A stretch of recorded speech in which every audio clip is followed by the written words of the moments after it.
How about that trade show? How about that trade show?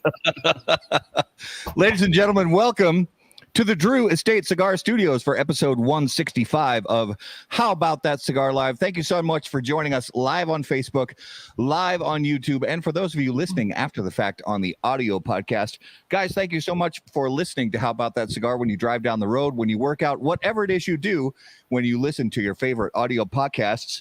Thank you so much for making us a part of that. And as always, here in the Drew Estate Cigar Studios, let's remind you about the beautiful flying pigs that have been cleared for takeoff for their annual spring release. One of Drew Estate's most popular vitolas, the flying pigs, are now available. The Undercrown Flying Pig Vitola, available in 3 expressions: the Undercrown Maduro, Undercrown Shade, and Undercrown Sungrown, while the Kentucky Flying Fire Cured Pig is the smoky and savory flying pig. Last but certainly not least, the famed Liga Privada number 9 and Liga Privada T52 flying pigs will be available exclusively to Drew Diplomat retailers. For more information, please visit drewestate.com. So, back on the air after the I'm out of breath. Seriously, I feel like I just ran around the block. That was a mouthful. It's so stinking hot here right now. I mean, you know, I'm not going to, you know, try to compete with Vegas heat, which we just came from, but good Lord. I mean, the upper Midwest is not supposed to be like this. And it's basically 85. Actually, today got up to 98 with, I don't know, 100% humidity. It's basically a swamp. Yeah. Garrett, you are on the road in lovely northern Wisconsin. I am at the lake cabin outside of Hayward, Wisconsin, and can confirm my thermometer said it got up to hot as balls. Hot as balls. With a lot of swass. Is that metric? That is metric. Metric. So Yeah. I don't know what that is in freedom.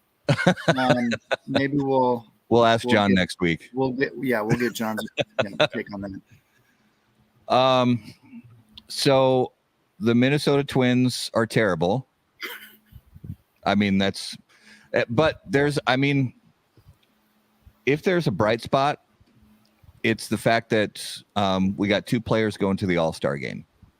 So we've got Luis Arias and Byron Buxton going to the All-Star game, both very deserving players to get All-Star spots. And here's the cool thing. I don't recall what the circumstances were, but Buxton actually got upgraded to a starter, which means, he did just today. He got upgraded because somebody else is unable to participate. So the fact that Buxton is going to be a starter in the All-Star game means this will be the first, and this is a little trivia I want Garrett to see if he can answer. This will be the first Minnesota Twin to start in an All-Star game since what year and which player? Well, I'm going to go with Joe Mauer, and I'm going to say, 2009. It's farther back than that. It's not Mauer. It's a lot farther back than that. I'm talking a starter, not somebody who is named to the All-Star roster, but somebody. Right. I thought Mauer had started. Andrew Tolzman, 0-2 Torrey Hunter. Yes. For the win. 0-2 Torrey Hunter. 20 years since a Minnesota Twin was a starter on the All-Star team. So good times. So that's what we're dealing with. So that's what we're dealing with. And speaking of baseball, I want to give another shout out to Cigars and Baseball that is coming up here in St. Paul, Minnesota on September 8th. It is a fantastic event with tons of great cigars and local food, local restaurants bringing food, local breweries, local distilleries, all at CHS Field in St. Paul. Incredible events, great people. That all goes to the Miracle League, which puts together baseball facilities that gives chances to disabled kids to still be able to participate in the game of baseball. So if you're able and in the area, please support Cigars and Baseball, and you can find them online and on all social media. So I don't want to waste any more time. We have a lot to cover this evening, and we just got back from a very cool trade show. So let's get into the main event of the evening. And as always, special guests on How About That Cigar Live are brought to us by our friends at Corona Cigar Company.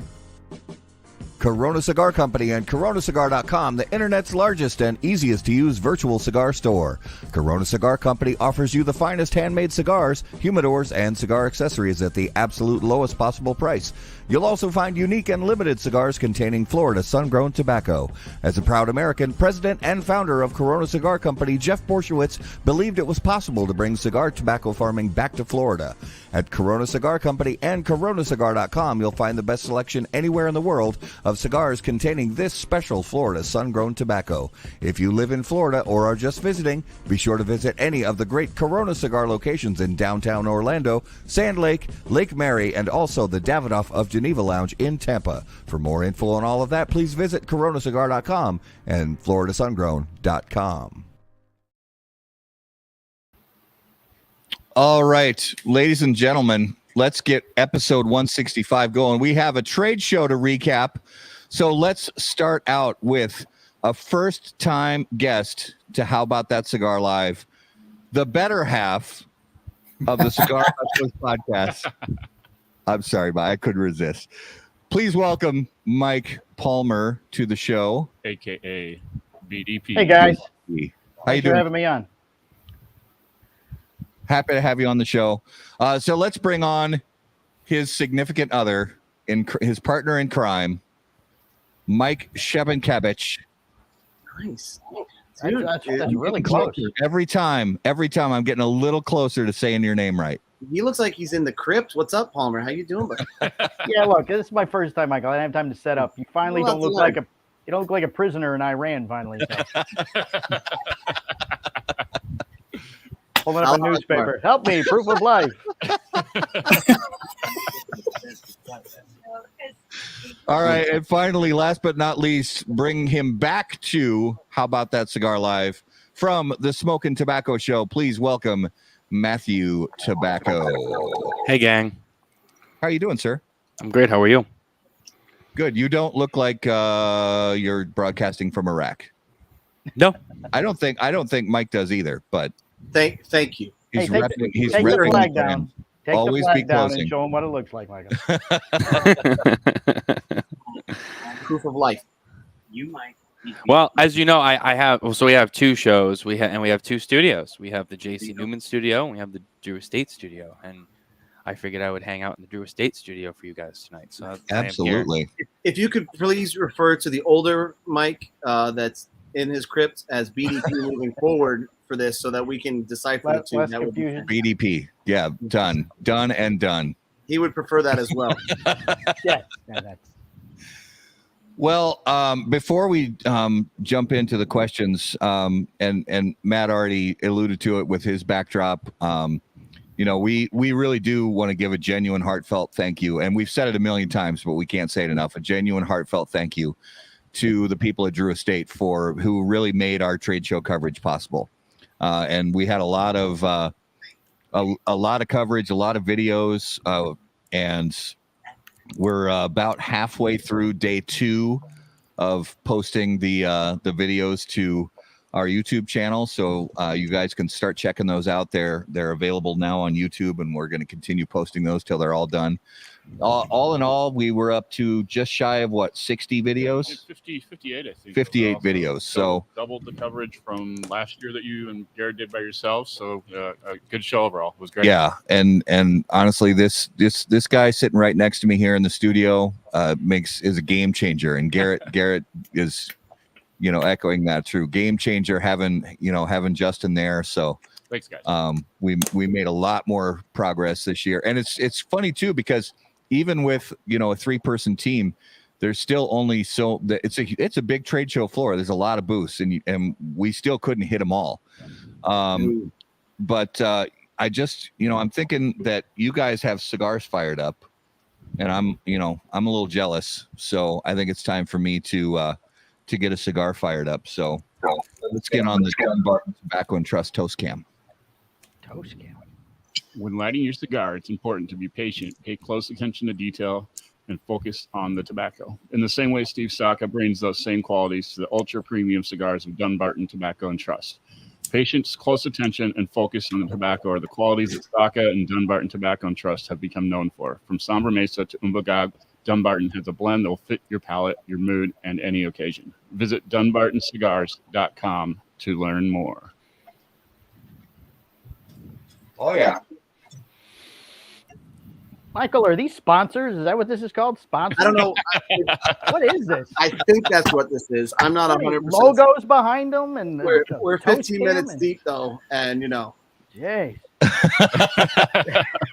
We're 15 minutes deep. He's like, we haven't even talked about anything yet. yeah, it looks like Garrett was actually shoved off of the How About That cigar and thrown into his own realm. Because He's Justin in took a over. cabin somewhere like the Unabomber. Garrett's in the Shire. Yeah. Yeah, Then you got to show them what we're smoking tonight here, Matt. So Oh yeah. since we got you guys on the show here, I Oh, like Shepherd. Nice. that. Look, see, look, and this is why Garrett is out. I get it now. It all makes sense. oh, boy, Oh, Garrett's there he out. is. There he is. That's There he it. is. Wow. And he's a little further deep than you guys. I mean, he's Yep, he's yep. been Can I committed. just say something about Garrett? I mean, he's been growing the beard out too. Now he's in the cabin. We should just start calling him Ted Kaczynski. oh boy. Do you have a gray hoodie somewhere The hoodie, nearby? just put the I hoodie mean, in. I know it's 100 degrees, but if you had a gray hoodie you could put on right now with some sunglasses, that would Absolutely. be awesome. Can you mail Yeah. some suspicious packages too? Yeah. Garrett, We're working we're on your looking for a manifesto. we're looking for a third member. So if you want to just jump over, the pay Yeah, is if you want to zero. come to Florida, Yeah, Oh yeah. I mean, come we on have down. no Yeah. we have no sponsors. You can smoke anything you want. Say anything you want. Sounds like a great deal. Sure. Wow. It's a solid W. All right, You can't have him. I don't know. I feel like he can be wooed. He could be wooed. We'll let you sit in the same room with us too. Yeah, we'll have the same. Yeah, you'll have your own camera, but you'll be in with us. It'll be Right. nice. Yeah, Michael's Ooh. really just right over there on the other side of the table. You know, he's a jumper. You know, we were at Treasure Island towards the end of the trade show at night, and I was sitting with somebody, and then they grabbed the table, and Garrett's like, "Well, come sit over here. We got a table." I get all settled in. I sit down, and then he fucking gets up and he goes and sits somewhere else. And I'm like, Attaboy. you made me Attaboy. leave another There you go. conversation to come sit with you, and then Power you go move. somewhere else. He just wanted you to hold the table for him. Yeah, exactly. And then Like, you Andrew, ruined and because I know Andrew's watching, Andrew goes, "Oh, here, take my travel humidor," and then he walks away, and I'm like, "What am I, just like, a carrier? Like, get out of here." And it's funny too because he called me. He called me right when I was up in my hotel room, and he called me on the phone. He goes, "Hey, do you have any Opus on you?" And I was like, "Yeah, I do." And he's like, "Can I get one?" And I'm like, "Sure." So I come down, I give him an Opus by request because I'm a very good friend. And I'm like, "Here you go." And then he fucking walks away, and I'm like, Love that. "Wow." I came back and then you guys abandoned me. No, don't you That's just bullshit. Thanks for You the just thanks let for that the go, Opus. See you Garrett. later. Yeah. take it and say, no, you're right. That's right. You wanted my time. Fuck off. I've Go got meet what up I with the need cigar from you. hustler guys. I've gotten what I need from you. Now you can go. Right. All right. Be gone. Be gone. I remember that, Garrett. I got you, boo. Oh, so let's jump in. Let's talk about the trade show. Let's start with how about we start with the opening party? Just go right from the night before, the night before the actual trade show floor opens. Talk about the opening party and what everybody's thoughts were about the. Fucking skip. I'm surprised Matthew. Oh man, yeah. I have to have a better show next year too. So Well, and I show want to this- know. I want to know what. So two things real quick. What are you guys smoking? I too. I started out with a Dunbarton. Look at that. Oh, look at him. He never shares a Sober Mesa. Okay. Mm. Okay. Oh, brulee. And Yeah. Matt? and then I actually just started a fresh cigar, the Gurkha Revenant. Oh, I like that. I like that cigar. I do too. Fantastic. Mm.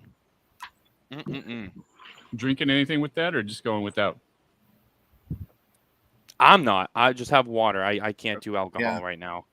Yeah, Nicole and I have been sick, so I've been able to power through a couple of cigars in the few shows that I've done. Other than that, no. Well, I've got the alcohol covered for everybody. Good. I got Good. two drinks here. And then before we jump in, I just want to say a huge congratulations to Matt and Nicole for getting what do they call that? Eloping. I am the knot. Thank you. For getting Thank you very much. married. Congratulations, brother. Yeah, Thank you very brother. much. It was beautiful. It was kind of a last minute decision. We were going to wait and do something later down the road, and then Nicole was just like, "Hey, I think we should." We always wanted something small. We never wanted a big wedding anyway. Especially her. She was previously engaged, and her grandmother was still alive, and she was like, "I just remember the last time I was engaged. Like there was 300 people on the guest list, and I didn't want to do that." And I was like, I'm really not picky. Whatever you want to do, it's fine. So she put it all together, and within like a month or so, and that was it. And no, it was great though, and it was nice. It was a beautiful ceremony. I was able to watch it on the live stream, and it was fantastic. So congrats, brother. Yeah. Wish you both amazing success. I love you both. You're amazing people. And to Skip's point, get on it because you got to have a baby next year. Cheers.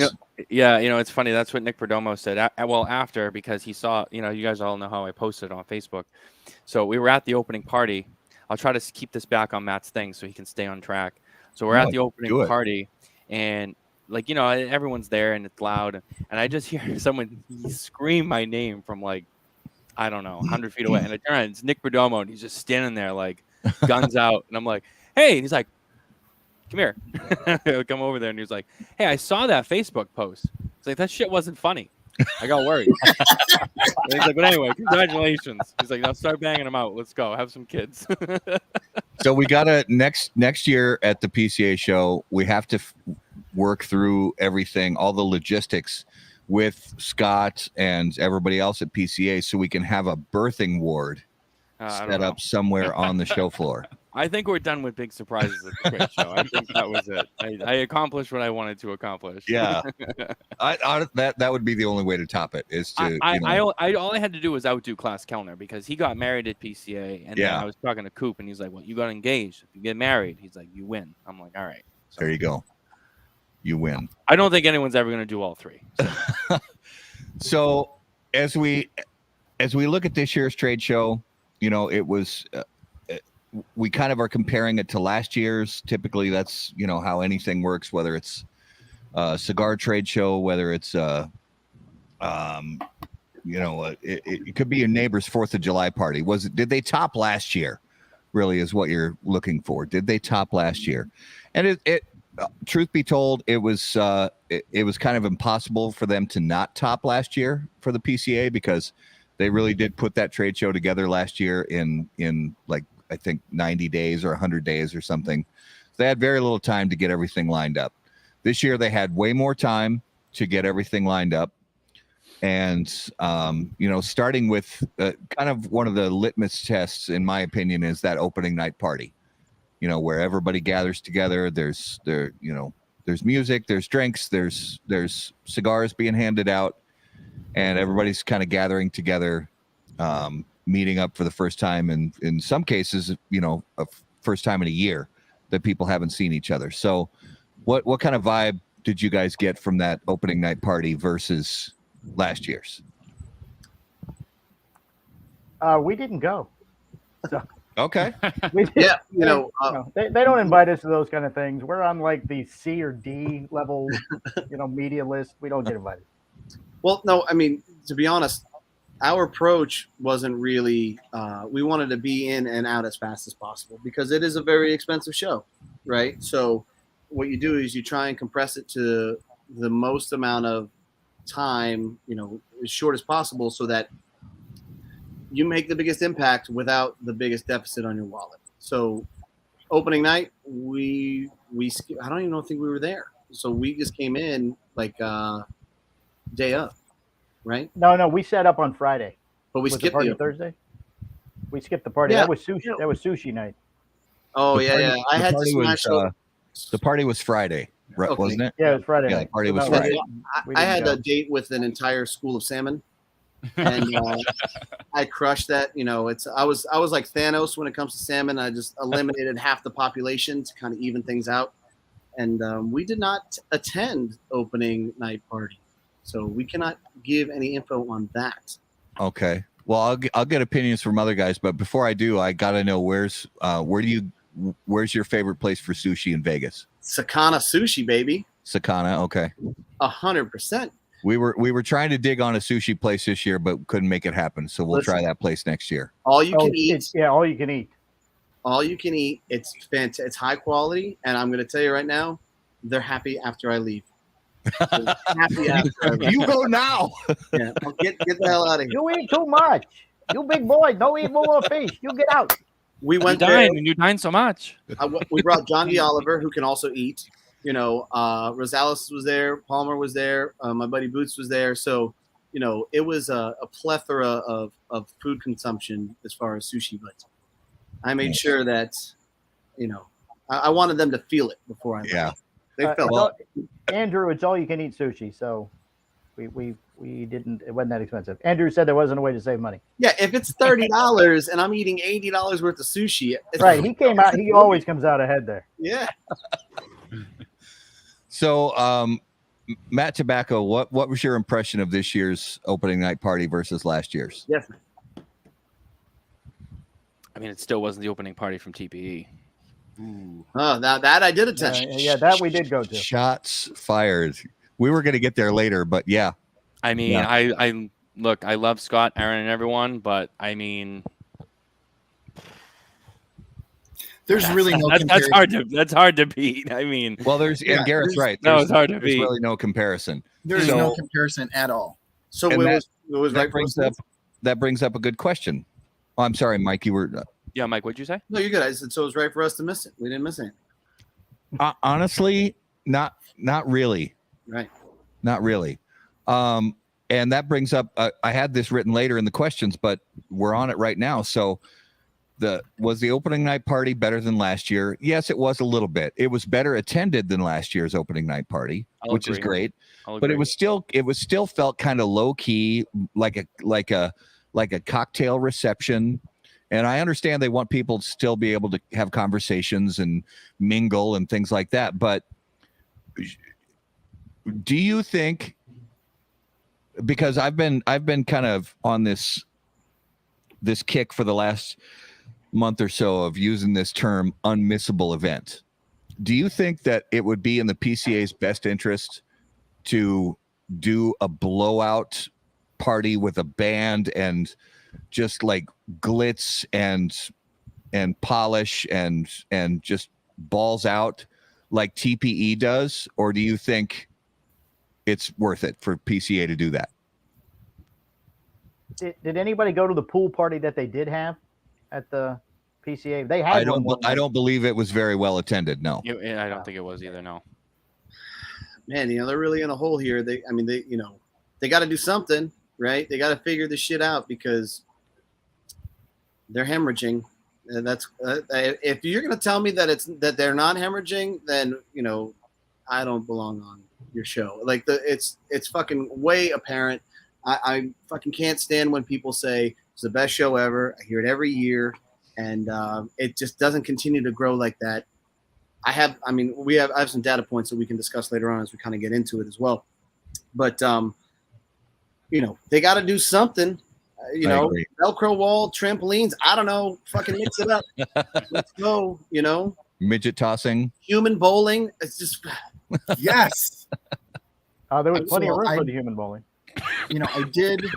I did briefly have a conversation with Scott Pierce, and I'd actually like to get Miguel's, John's, and Luciano's opinion on how they felt the party went, because their name is on that opening party, yet they rely on the PCA so much to set up the venue. And that area was shit. It sucked. There was no carpet, which the sound bounced off of everything. And so they had to bump the volume up so loud. And as somebody already said, you couldn't have a conversation in there without, screaming in somebody's ear. So, my one comment to Scott was carpet would have made a world of difference just in the sound quality happening at that party. Beyond that, the environment just felt unwelcoming. And it wasn't like I'm going to this big, gathering to get ready for the PCA. Fucking Skip. I love you, Skip. Guy. But the audio, Just keep going. the audio issues in that, I don't know. I would love to hear from Miguel, Luciano, and John about, because they gave out a shit ton of cigars. Their name is all over that party.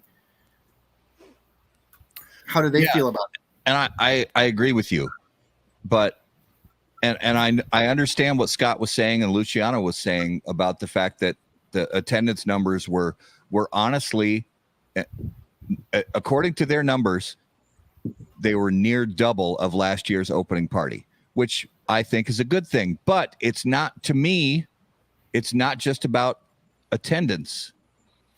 It's about the vibe that, it's about, again, I hate to keep beating this drum, but it didn't feel like an unmissable event.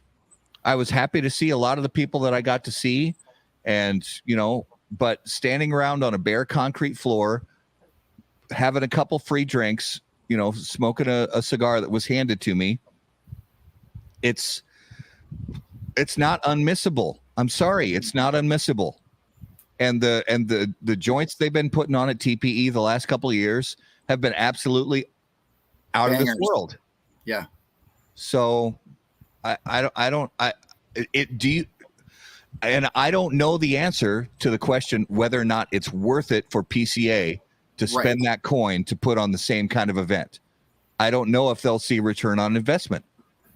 But if you don't do it, you'll never know. And the other guys are doing it. Exactly. And if TPE, because TPE is their trajectory is going up, and it feels like PCA is just continually going down. And if PCA gets a significant portion of their yearly revenue from this trade show, Love you, Andrew. wouldn't you want to? And my mind has been. I used to think differently. I used to think that the PCA should save their pennies and use it for legal battles. But now I'm thinking, if they don't start making this trade show and convention unmissable, then people won't want to attend, and then that's going to continue to see their revenue going down. Yeah. I don't know. It's tricky. I mean, the one thing to think about too is, Crown Head sponsored that opening reception, right? And Crown Head, they're great, and I love those guys. But I will say, who sponsored the TPE party? All right, calm down. Fucking calm down with all that. Yeah. All you guys are fucking. You're all on the take as far as I'm concerned. I don't want to hear it from any of you. Yeah, we're the only show Drew Estate didn't. But to my point, like Phillips and King, Drew Estate, they're bigger companies with a lot more money to spend. I will admit that party is very expensive to put on the TPE. Well, yeah. Well, hey, listen, Crown Heads is one of those. I would say that the top 6 fucking big guys right now at PCA. Is that a fair statement to make? Well, at PCA, Crown Head's top 6, maybe. But you look back at previous years before the Big Four left. Right. Big Four money is different level money. That's Of different. course. That's what I'm saying. Yeah. That's exactly what I'm saying. And when the trade show, when the opening party used to be sponsored by, General Cigar and those kind of companies, they've got coin. Yeah. To throw around. And that was kind of my point. Like, as much as like we say that, like there's not many companies there who can throw around the money that Swisher International and Phillips and Right. King and STG have. So I get it too. Like it makes Right. sense. So there's that. I had no intention of making that party. So they got to do something to incentivize me to want to go. I didn't think that it was in my best interest. Well, and you, from what I'm hearing from you, Mike, you don't feel like you missed anything. Yeah, and that's exactly what it sounds like from what I'm hearing from you guys. I think, yeah, I would have, I would have been fine just hanging at the hotel bar. Right. I mean, paying for my own drinks. Yeah. So, yeah, if they can't do it big, then maybe you're right. Maybe they do have to just axe it, one way or the other. But if we're looking at it from a bell curve kind of a standpoint, and they're in the fucking dead center, it's got to go one way or the other. It can't. Yeah. You can't do it again that way because you're just going to continue to have lower attendance. So, Bon Jovi would help or something. Was it any different or any bigger than any of the other cocktail parties? I mean, they had one every night, I believe. Well, yeah, the opening night one is a little bigger. The happy hour one's on the trade show floor, which is another kind of controversy because it was better than last year. Those happy hours, I still heard from, I don't remember whose booth we were in. Somebody was complaining, and I don't want to name names, I guess, but we heard from two exhibitors, cigar manufacturers that had their booths set up there that were upset that all of a sudden the show floor was empty because all the retailers were off drinking at the happy hour instead of writing orders. Whatever. Give me a break. There's nothing for that. Look, dude, when it comes down to this show from a wholesaler's perspective, here's the biggest problem. There's no new customer acquisition if you're an established brand. And your orders are going to be your orders whether you're there or you're not there. So, if you're not a brand new company, you can't say, well, oh, you just took my guys away. If you set appointments and you penciled all that in, then you would have those orders on those days.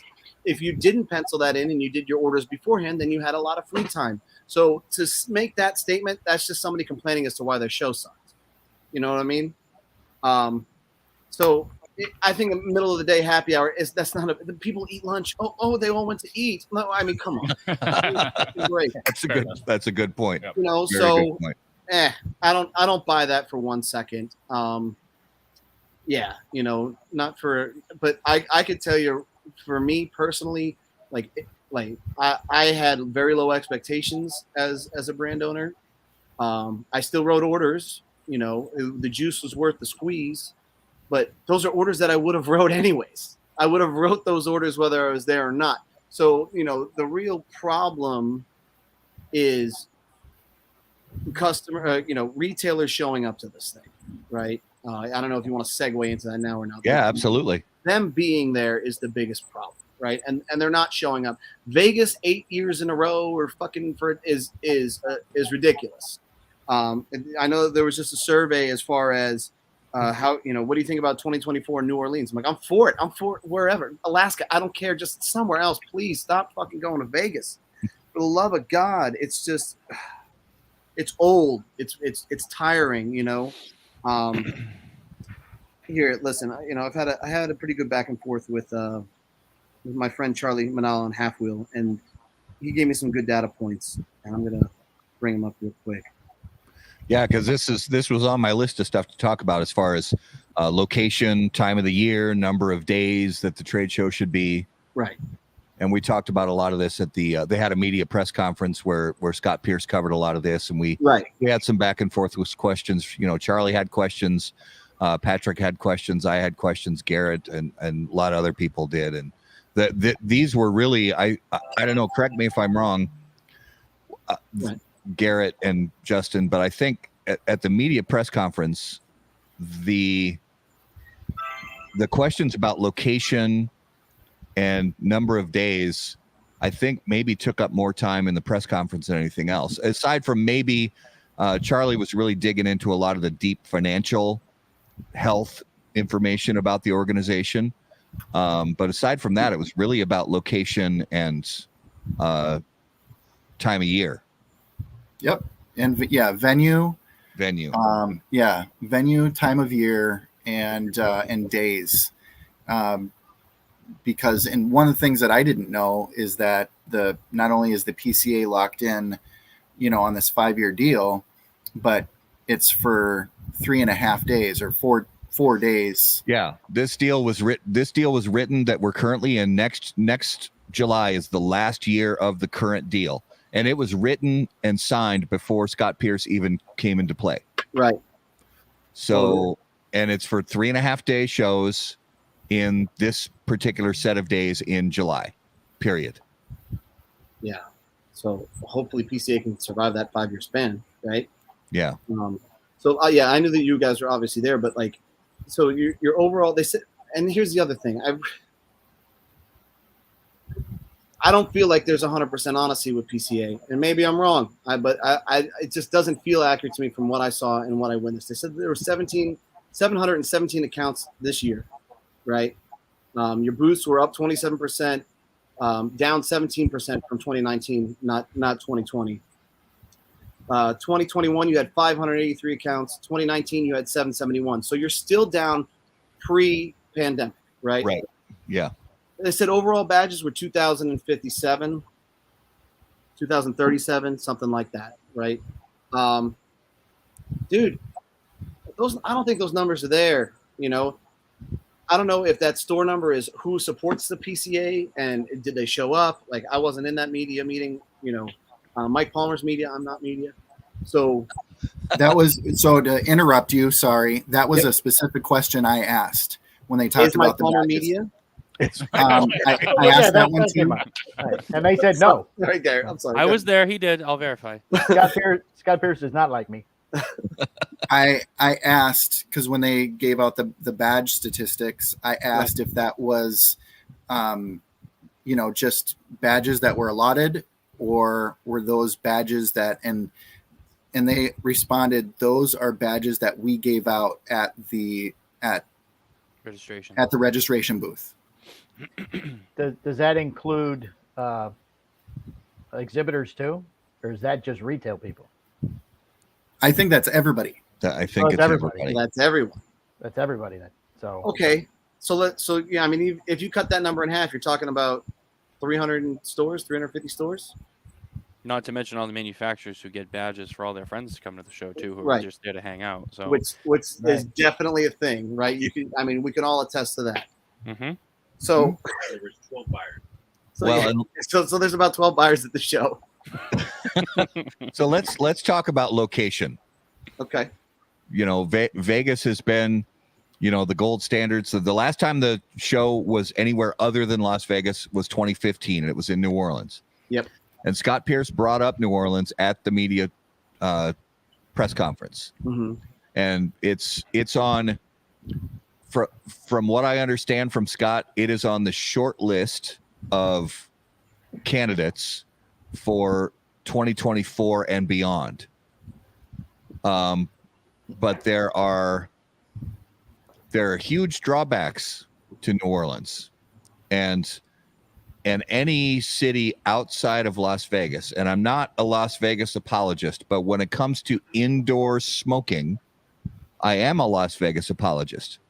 Right. Because as time goes on, you're going to see less and less places around the country that will allow you to smoke indoors. And even if you do find a convention space large enough where we can smoke on the trade show floor, mm-hmm. so much of this business and the networking happens after hours at off-site locations, whether it's, other hotel bars, casinos, restaurants, private suites rented out, things like that. Right. And if anybody can name a city other than Las Vegas where there are numerous and plentiful locations off-site after hours where people can smoke indoors, I'd be happy to hear the names of those cities, but I can't think of one. Cartagena? Inside the U.S. Oh, Well, You know, Nicole thought of something very interesting too, and I asked Scott about this, and he said it's too small. But she mentioned like Mohegan or Foxwoods in Connecticut, because they're on Native American land. So technically, they don't have to, follow any state smoking laws and stuff like that. And he said they actually really looked into that, but they're too small. Their convention hall is not big enough for the trade show. But I know that's not the only one. I mean, that would maybe be a loophole. Do it at a casino resort that's on like a Native American land, where, okay, yeah, we'll let you smoke because we can do whatever the fuck we want. Granted, it's big enough. I don't know if that's an option.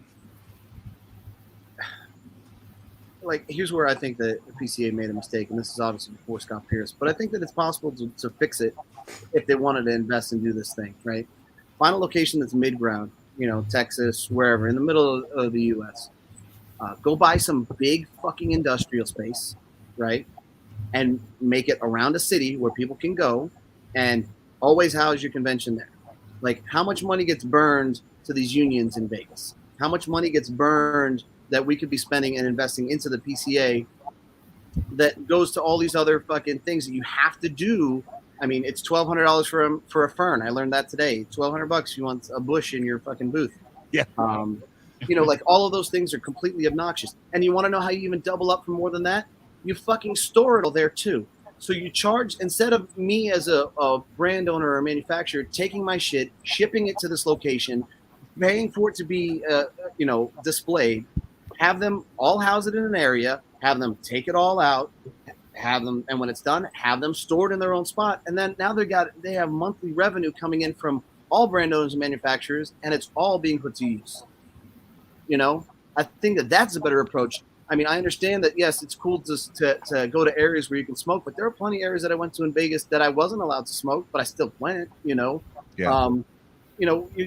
There are options. There's definitely options. Yes, are cities and states as smoker friendly as Vegas? No, but if you tell me for 1 second that you guys weren't all sitting at the Square Bar and you saw how many people walking past you going like this, with their 8-year-old kids at midnight, 1 a.m. and they're judging us, for smoking cigars. Which the servers and the bartenders complaining until no end. Yeah, so you're gonna get that regardless. So why don't we start vertically integrating PCA? Why don't we build a building or buy one that's already in need, that's big enough in space where they can kind of rent out, right? And then have them handle the storage as well. Hey, we offer this, and we offer these opportunities. Now you don't have to worry about anything. We got it all under control. You can staff it, the whole thing, right?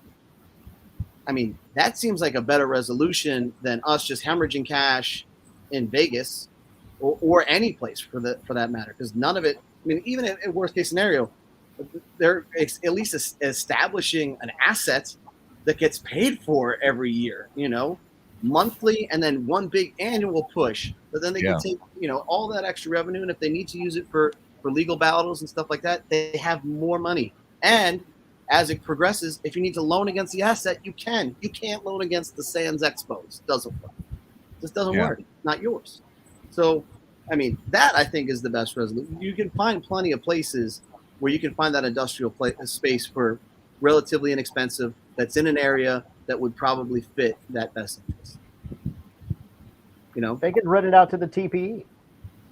Then you rent exactly. There you go. Hey. That's right, BDP. See? Hey, we want to we want to embrace you guys for your convention, blah, blah, blah, blah, blah. We're going to do this. You can come over here for a fragment of the cost. I'm gonna switch it up right now. I'm gonna say BBP, Big Brain Palmer. Ooh. Oh. Mm. Cheers. Not as impressive at the bar, though. Well, it depends on who you're trying to pick up. Oh, that's true. What about the time of year? Is mid-July the best time? Let's say make up a different case scenario. Let's say it's in Tampa or it's in Dallas or something like that. Is mid-July still? Because a lot of retailers say they're super busy in the middle of July, regardless of whether the trade show's in Vegas or not. Listen, I'm going to go ahead and call out all the retailers. I'm sorry for taking over a little bit, but look, if you haven't handled your business to a point where you can step away for 3 days, then we got to look at a whole other scenario of things that you're doing wrong and how to make your business better and how to impact, for one, have the ability to breathe. Because if you're constantly running your register and you have to constantly run that store, you're not in the best interest of your store. I've been there. I've had a retail shop for 13 years. First couple of years going, we didn't have any employees, but as time kind of progresses, you start putting together the pieces to make everything work, So to say, hey, I can't step away for 3 days, that to me sounds like the same excuse of, hey, I have no room in my humidor for your cigars. Like, if you have I know that you're going to go buy stuff anyways, that you don't have room for. So don't say that shit. Like, I don't buy it, They got to put things in play. Because if you're not networking and you're not meeting other retailers and discussing things with brands and stuff like that, you're going to continue to stay stagnant until you get tired of it and you either sell for, pennies on the dollar or you just close. Yeah.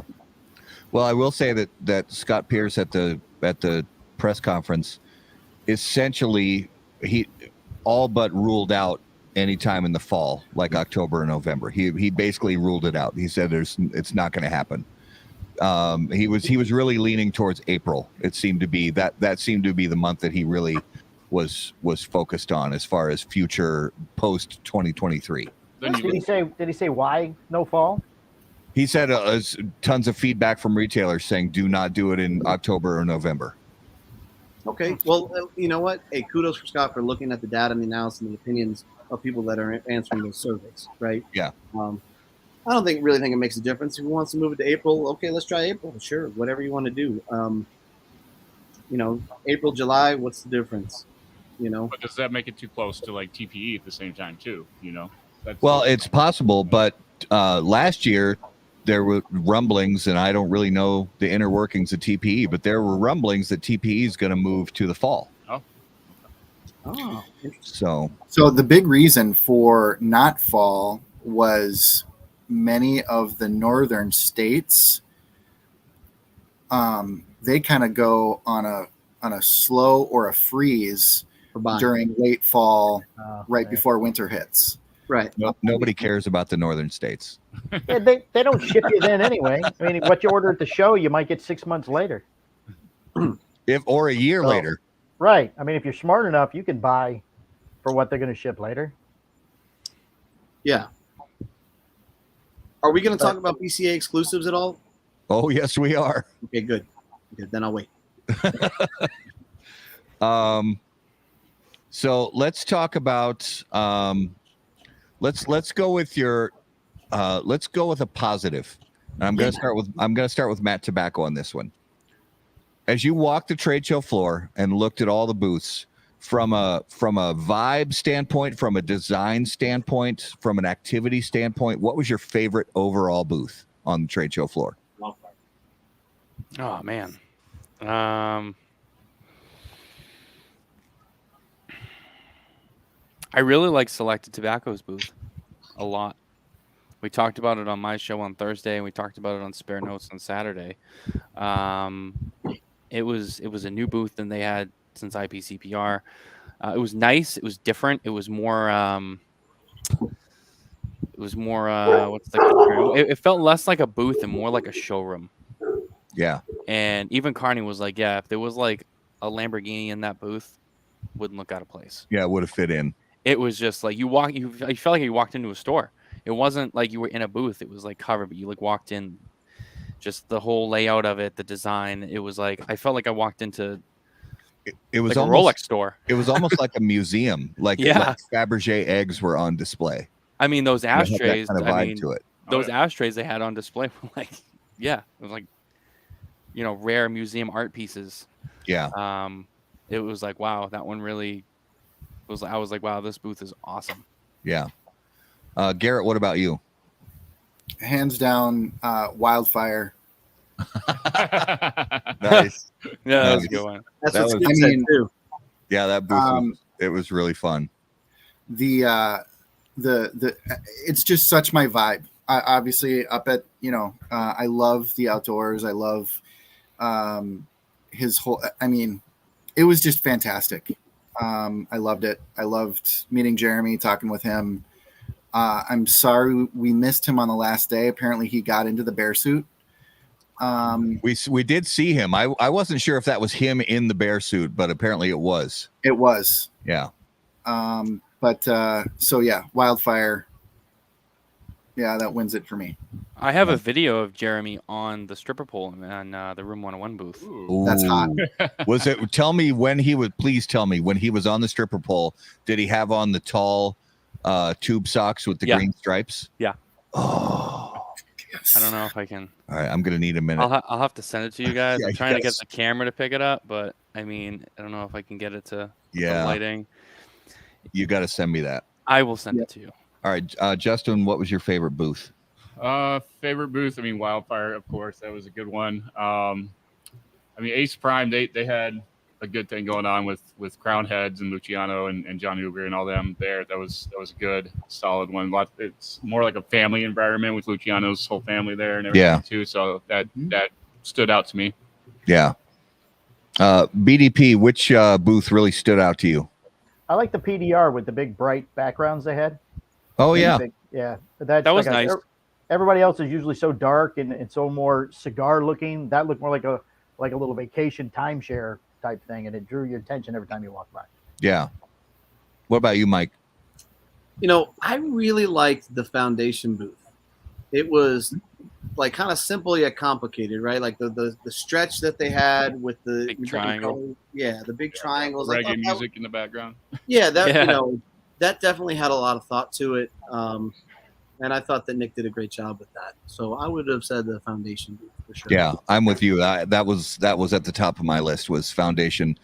It had, because if you saw their booth like back in 2018, it was a really nice booth, but this was like a step up. But at the same time, I agree. It kind of had a simplicity to it, yet it was also it covered everything in their product line. Right. And it also had a little bit of a wow factor to it, and it had a cool vibe. You know, he's always bringing the reggae, and sometimes he'll mix in a little hip hop, but it's, you know, it's a nice booth, and he's one of those guys that just kind of emulates good energy, and he gives it to all the people who kind of work the booth too. So yeah, it had a good vibe. So let's talk about the most interesting new brands or new cigars. And it doesn't have to be like their first ever trade show, but maybe brands that are still sort of up and coming. You know, I think Ronnie's already kind of got us going there. He brought up El Septimo. Oh yeah. So Matt, go ahead and jump into El Septimo, and full disclosure, we did not make it to the El Septimo booth. So I did. Yeah, Matt, we shot there. Go ahead and tell us what you saw there. So we filmed with Zaya. He wanted to set up his own lighting before we started filming too, because he really wanted to show off the light on the jewels and whatnot too. So they were very on point. I saw the 3 $5 million lighters, the Emperor Collection gold pyramid humidor with the gold, I think it was a pen in the middle, shaped like one of the cigars. And then he had that bottle of cognac that was in like a giant golden nugget.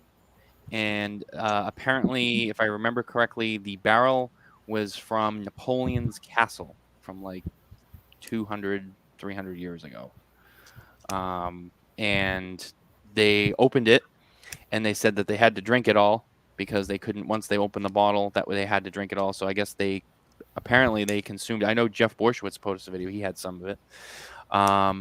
That was it was bigger than their booth last year. If you guys remember their booth last year was like, you know, it was decent, you know, for what this year was much bigger, much more elaborate. They had that giant video screen. They had the classical music playing. When you walk in the front of the booth, it was like the red carpet, and then you had all of the Emperor collections in glass cases on the side leading up to the middle, where you had 2 guards inside the roped off area where the lighters and the cognac and the pyramid humidor were. Pretty much what I expected from them. I mean, they have this just this feel of over luxury to them.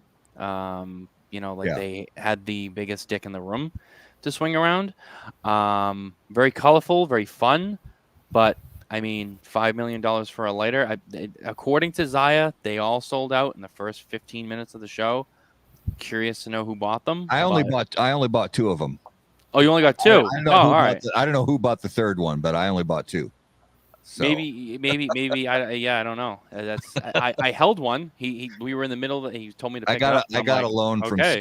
Skip. Skip gave me a little cash to. Oh, all right. Yeah, just use Skip's bank account. He'll cover you. Garrett, what about you? What new or interesting brands? I loved the story of Don Doratoro. Doratale. Yep, second one. You were so close. Yeah. That was a fantastic story. Juan, who just you could see the passion in him that he wanted to bring back some family legacy stuff. So that was a really cool thing. And then I loved what United did with the Red Anchor. Bringing back an old brand, and the cigar was fantastic as well. So I haven't smoked the Red Anchor yet, but I've heard from you and multiple other people that it was very good. So good. Yeah. Justin, what about you for smaller, unheard of brands? Smaller, unheard of brands. Howard G. Howard G. Howard G. Yeah. Oh yeah. Yeah. Yeah. Howard G had a couple different. Was it Leon Cersei and Ike? Yeah, Ike Taylor and Leon Had him Cersei. there in the booth. And Howard's just like a ball of energy. I mean, the dude is just go. Yeah. And super nice, super welcoming, a lot of fun, and working with good tobacco people. So Yeah, I think he's right next to Mike, and Yeah, he was. to him, and Yeah, we got to talk to him about it. His fiance said he wakes up that way. He is on 24 hours a day, she said. yeah. She said, that's not just show, that's every day he's like this. He drives you crazy.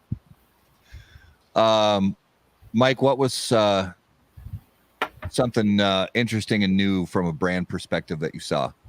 Well, you took mine because I was definitely going to say them 100%. Like, the energy, the hard work, like it's all there. And if they continue to, Howard G continues to progress, I think that they'll continue to grow. They're still in their infancy, and that, there's definitely, they have way more opportunities, and they have the right mindset where they're going to continue to develop and grow.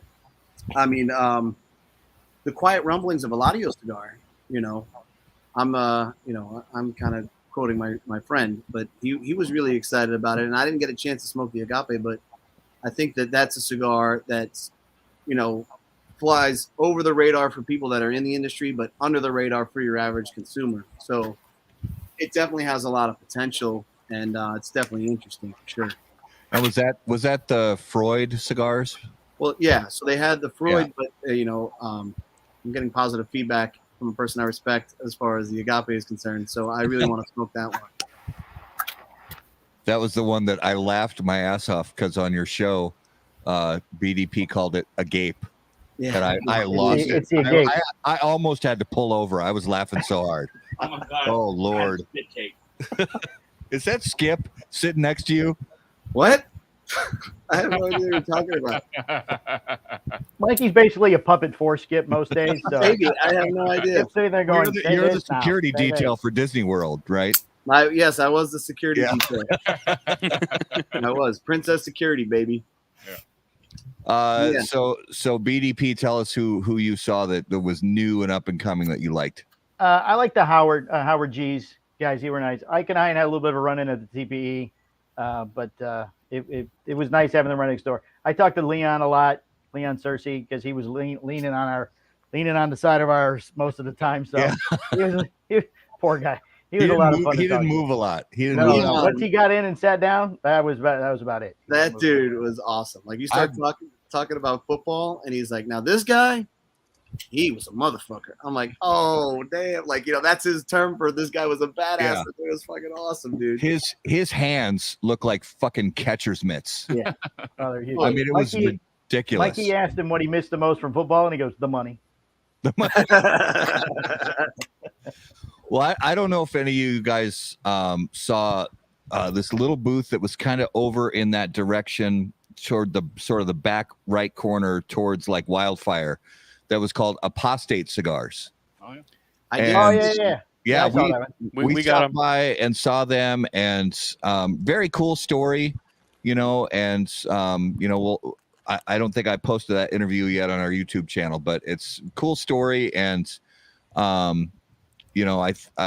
just love seeing guys out there taking chances to try to start up a new cigar brand. Yeah, when BDPM announced it on our show, he called it a prostate. So he definitely got A prostate. Right. I thought it was a new That's testing got lab. some of them right there. Yeah, I've already had. I think I had this one already. It was great. And then they have a like a dark candela, which is really nice. Yeah, I met up with them. Cool stuff. Cool story. Nice booth. Yeah. Got some samples from them. As I said, I smoked one. It was pretty good. Definitely worth checking out. If you did not see them at the show, check them out online or whatever. Find them. Get in touch with their cigars. Get in touch with them. Brandon, awesome guy. Yeah. So one brand that I think maybe got brought down to earth a little bit, and I don't say that in a disparaging way.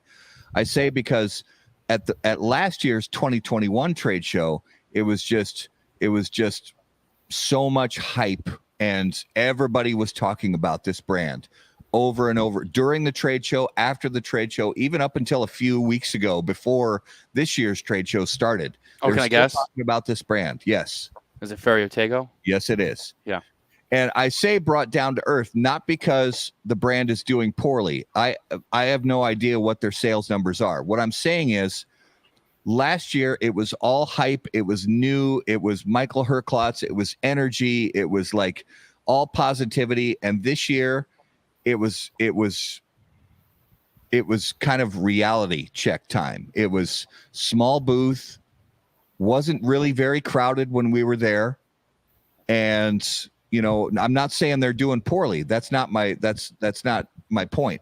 My point is, I think after that sort of new car smell wears off a little bit, that's when guys really have to start grinding, and they can't rely on that hype anymore. And I say that encouragingly because I believe Mike is one of those people. Herklotz is one of those people he's not just gonna stop the grind. He's gonna keep pushing. But I think it was a little bit of a down to earth moment. Did anybody else kind of see that same vibe from that booth this year? I mean, I guess I see what you're saying. I mean, it was quieter. I think there was a lot of hype.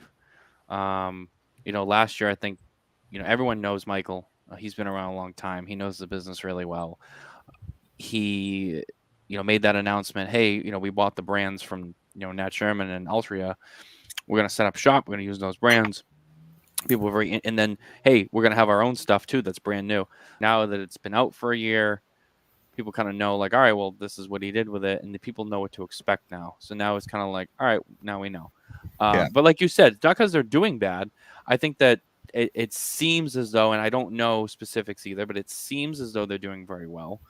But I think now people are just kind of like, all right, well, Mike's back and we know what he's capable of and his stuff's good. So there it is. And it's just kind of like that big, oh my God, like Michael Herklotz is bringing the brands back. Like that whole excitement period is over now because now people know. Yeah. I think now is when the real work begins is kind of the feel I'm getting. And from what I was getting from Michael at the booth when we talked to him, it seems like they're ready for it, and I think they're working really hard, but I think they're starting to see maybe the early signs of shit. We got a lot of work to do.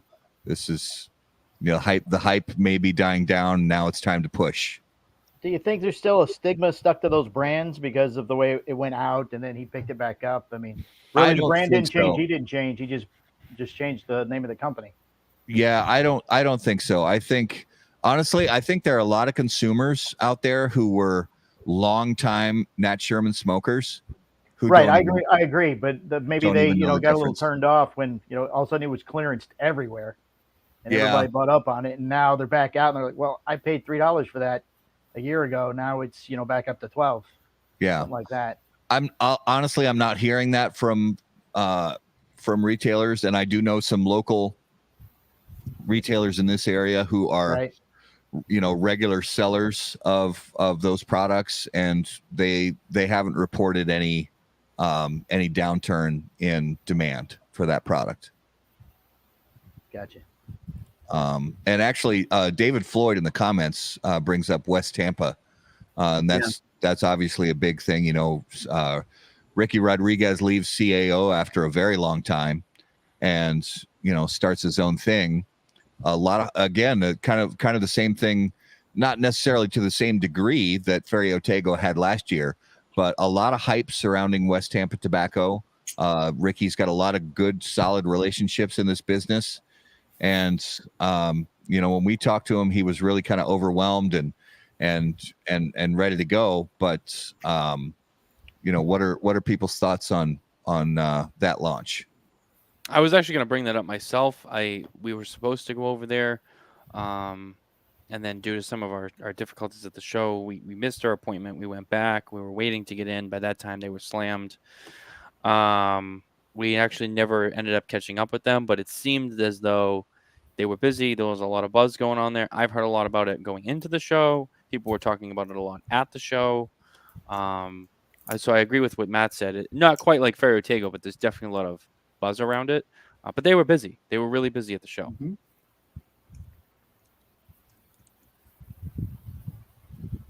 Can we talk controversy now? Oh, Well, let's get some more takes on West Tampa. okay. Look, man, I've met Ricky once, so this is just kind of what I'm speculating on, and I could be 100% wrong. When you leave a pipeline and a channel that's so as big as General Cigars, and then you kind of transition into your own thing, I think that it could really appear easy at first, but once you kind of get into the nitty gritty of things, and when you got to pay for all your stuff, you got to develop, you're going to handle all of the aspects of running your own business as a brand owner. I think that it's extremely overwhelming. I think that it can be very difficult, and it's not easy, So when it's really kind of interesting to see the dynamic of some guys kind of going out and doing these things on their own, and everybody kind of looks and like, will they survive? Like, who knows, right? And we'll always watch them probably a little harder than you would anybody else, And then you have like guys like Matt going the opposite direction with signing in with STG, who's kind of been out on his own and has had that experience and understands that it's a fucking grind. It ain't pretty, it's hard. It is hard as shit. Everybody thinks they're going to get into the cigar industry and they're going to make millions of dollars, And there are so many levels to this game as far as the knowledge and learning and blending and developing. And you kind of find your lane as to your niche as to what works for you, because all of those avenues can be successful, right? Yeah. They can, some I think are more advantageous than others. And obviously the more knowledge and the more connections you have, the better off you are. But turning off that spigot of the sales force or just the accounts that are already established and then going to ground zero and kind of leveling up, that's hard, man. You're going to get some of those accounts back. You'll start off with your new cigar, but then what are you going to do next? What's your next step? Are you going to expand on that core line? Are you going to create another core line? Are you going to do limiteds? Are you going to have the ability to do those things? Are you going to have the ability to make specific blends and specific creations? How much thought are you putting behind it? How much bullshit are you saying? Like all of those things happen in this industry. So I wish them the best. I think that anybody who jumps out of a big corporation like that and kind of goes on their own, they get a hard wake-up call. Right now, you're saying that Herklotz just had that. Maybe Ricky has it as well. I hope both of them succeed. I hope both of them keep going and press forward. Like I've met Herklotz once, and he seemed like a really cool guy. Everybody who I know always says good things about him. So I hope he succeeds. But it's a lot. It is a lot to do, and there's you eventually, I think you get to a point where you really kind of define yourself. Are you going to continue to deal with the retailers that really don't give a fuck and are just kind of slapdicking things around, or are you going to really get behind your brand with specific retailers and kind of build and develop? And I think that the latter is definitely the move. The former probably has a bigger check at first, but long term, I don't think that it's sustainable. Yeah. All right. Garrett brought up a word, controversy. I don't know what the hell you're talking about. That felt like controversy. Controversy. Controversy. I have no idea what you're talking about. You know what? Garrett must be sitting on something juicy. I think the word controversy is irrelevant. Oh, wow! That's some wordplay. That is some wordplay right there, Matt Ty. Was anybody there for Rocky's speech this time around? I missed it. I didn't. Did he give one? I don't think there was a speech. Yeah, he gave one at the end. No, he gave one at the end. Oh, okay. Maybe he asked everybody to put their cell phones in a basket or something. I don't know. But there was a speech. We heard there was a speech, but we missed it. So my guess is Garrett's going to say something about that has the word bar in it. Ah, yeah. Okay. So, go ahead. Well, it's out there. And it all boils down to what's a premium cigar. What should the PCA do to regulate or not regulate what's brought on the show floor, and is the playing field level for all players?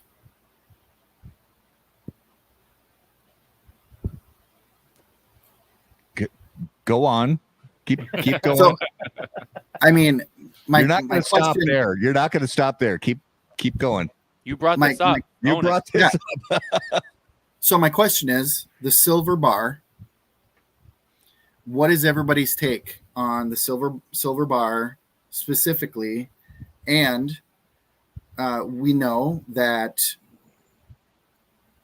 there was a board member that brought it to the attention and it was ignored. Right. So how do you guys feel? And BDP, I'll start with you and ask, what is your opinion on not only the silver bar, but is this an even playing field for all brands? I don't think it's an even playing field. No, I think the people that the PCA likes get away with more stuff than some of the brands they don't. I'm not really sure what the silver bar is. I just must have missed that. Well, so Rocky man. So you remember, just to bring everybody up to speed, last year, Aladino, along with Two Guys Smoke Shop, released what is known as the Cigar Bar, which is a 3-pack of cigars. Okay. What was, because it was I believe a one-time only release. It was a 3-pack of cigars packaged to look essentially like a candy bar. Oh, okay. Oil wrapping with a brown label around it that looked the guys like that do the butter and munchies. And it was called Cigar Bar. Now this year, it was distributed through United Cigar. Right. And this year, United Cigar worked with Rocky Patel, and the label on the cigar looks vastly different. It's basically all silver, but it does not say on the label, it does not say Silver Bar. It still says what it said last year, which is Cigar Bar. Cigar Bar. Now, it does not necessarily look like, to some people's eyes, a candy bar, but coming directly on the heels of last year's Cigar Bar that looked very much like a candy bar, it could be, and maybe should be, I'm just saying maybe, should be construed as in the same category of product. So are we concerned that kids are going to get this and eat it? No, it's about branding, presentation, and whether or not Gotcha. the PCA is consistent across the board Oh, of, no, I don't think of they are. enforcing No. branding rules for their members, and whether or not some brands are allowed to maybe, and I'm just Speculating. so I'm just Right. speculating Right. whether or not some brands are allowed to cross a hypothetical line, Mhm. and other brands are not allowed to cross a hypothetical line. And does it make a difference, the fact that this new presentation doesn't look as much like a candy bar as last year's did? Gotcha. Yeah, no, I think they pick and choose who they go after. Rocky's a big guy. United's a big guy. David Garofalo. They're not going to go after him as much as they're going to go after the Munchies, something like that, which was a big thing a little while ago. And to my understanding, and I'll full disclosure, I don't know the specifics, but there was one, according to what I heard, there was one booth somewhere on the show floor that had a product on display that were told at some point during the duration of the trade show they had to remove that product from the floor. Do you know why? What was the reason? I don't. No? I don't. And I'm sorry I don't have more information about that. Right. But we can you know. Do we know if it was in the same realm or if it was just something that was just completely different? I honestly don't know, but I know that at one point someone from the PCA went to one of the exhibitors and said, "This product right here, you have to remove it right now." Beyond that, I don't know the specifics. So BDP gave his thoughts. Mike, what are your thoughts on this whole kerfuffle? Okay, so from a retailer's perspective, I have a right to buy or not buy anything that I think is going to sell, right? I don't think that the PCA really has a leg to stand on when it comes to regulating how any brand packages or attempts to sell said product. You know, I think it's already kind of been confirmed that we're not aiming at kids. Kids aren't interested in our products. They're not spending $15, $16 on a cigar. So I don't have to agree with it. I don't have to disagree with it. I can decide if I think that I have a consumer for it and kind of move on. Now, as far as the PCA stepping in, we're looking the other way. You know, I think that the reality is, you know, how much leverage does the PCA really have against a brand owner or a manufacturer? You know, if you go after some of these smaller guys that don't have as much money, they'll easily take a step back, right? Shit, I don't want to pursue this. It's not worth it for me. I won't display or whatever. But when you push on some of the bigger guys, the guys who have attorneys on retainer, you know, it's like, if you want to go down this road, we can, right? And now you're battling inside your own industry, which is completely stupid. So I like Rist Day. I think that he's a good dude. I think that he didn't get a fair shake, you know, and, you know, he backed off, which, you know, I wish he didn't. I know that he's working on his own things, his own tactics and stuff like that. But, you know, you're not supposed to leave early either on the trade show, right? That's true. That's true. You're supposed to be there to the bitter end with the last 5 retailers on the half day.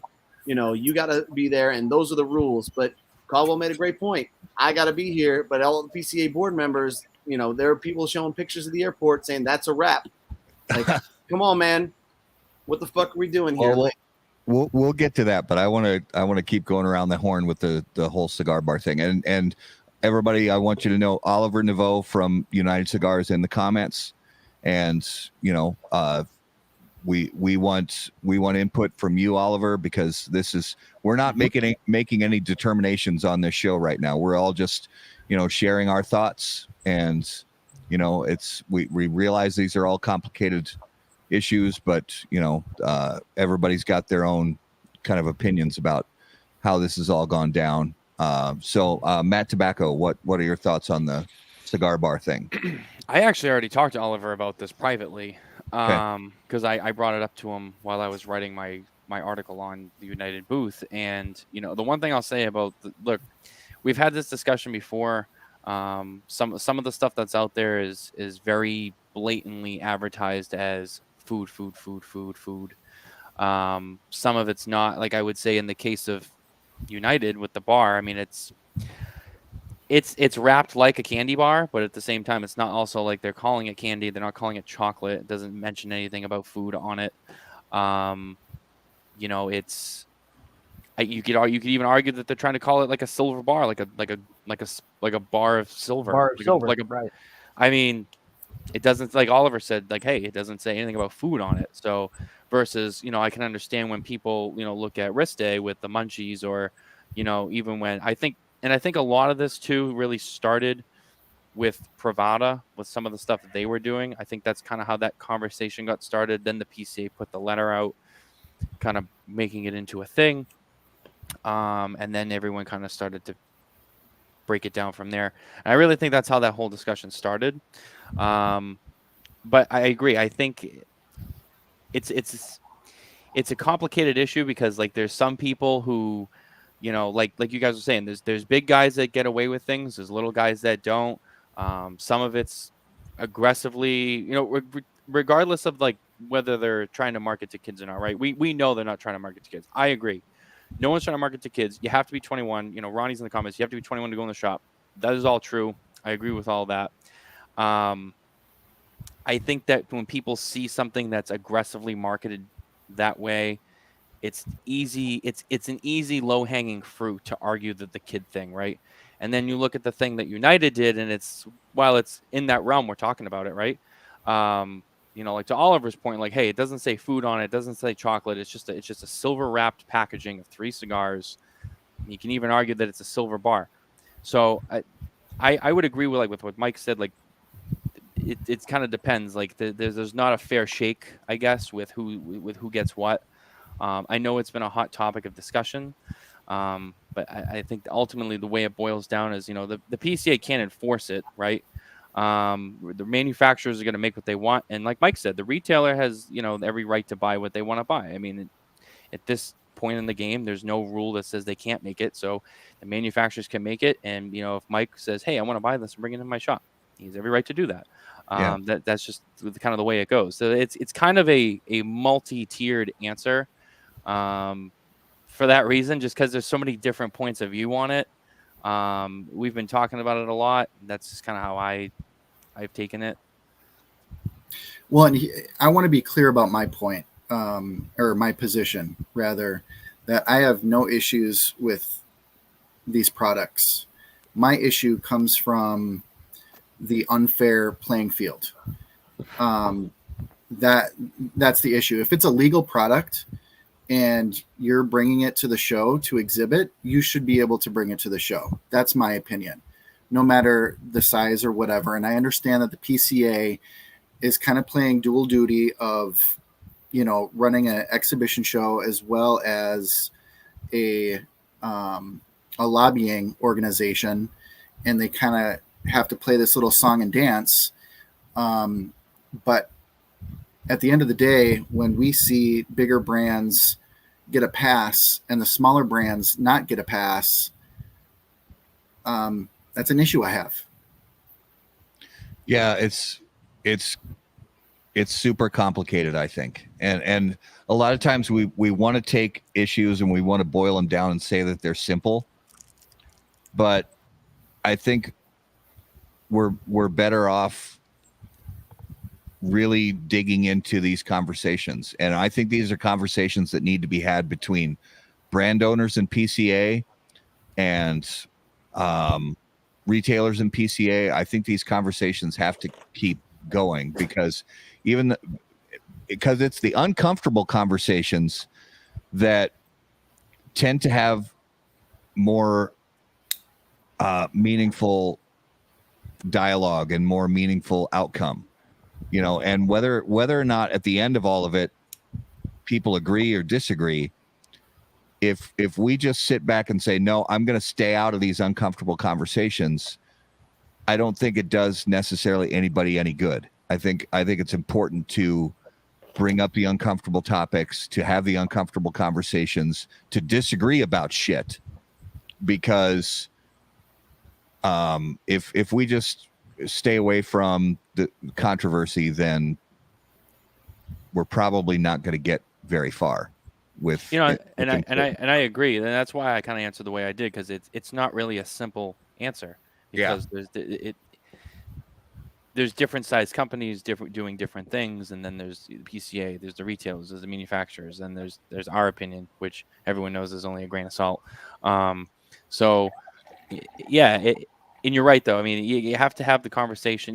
Now I've spoken to some retailers, and I'll be honest with you, I've spoken to some retailers who don't like the conversation at all, because they feel it just brings light to it for the FDA, and people like put a target on it, like, oh wow, they're talking about this, let's look more into this.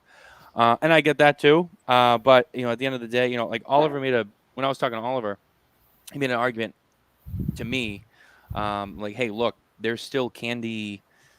They're made for kids in candy stores where kids go. And it's like the candy cigarettes, there's candy cigars, there's bubblegum cigars, chocolate cigars.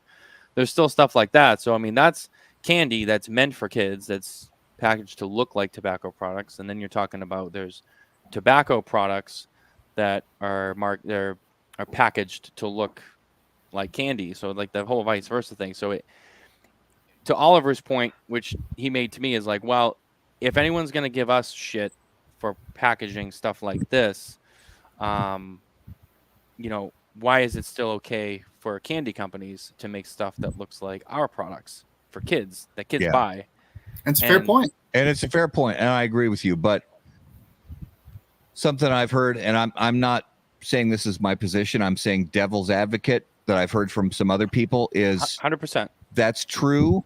Everything you said is true, and everything Oliver said is true. But the candy companies don't have a sniper's scope aligned on their forehead right now, like the cigar industry does.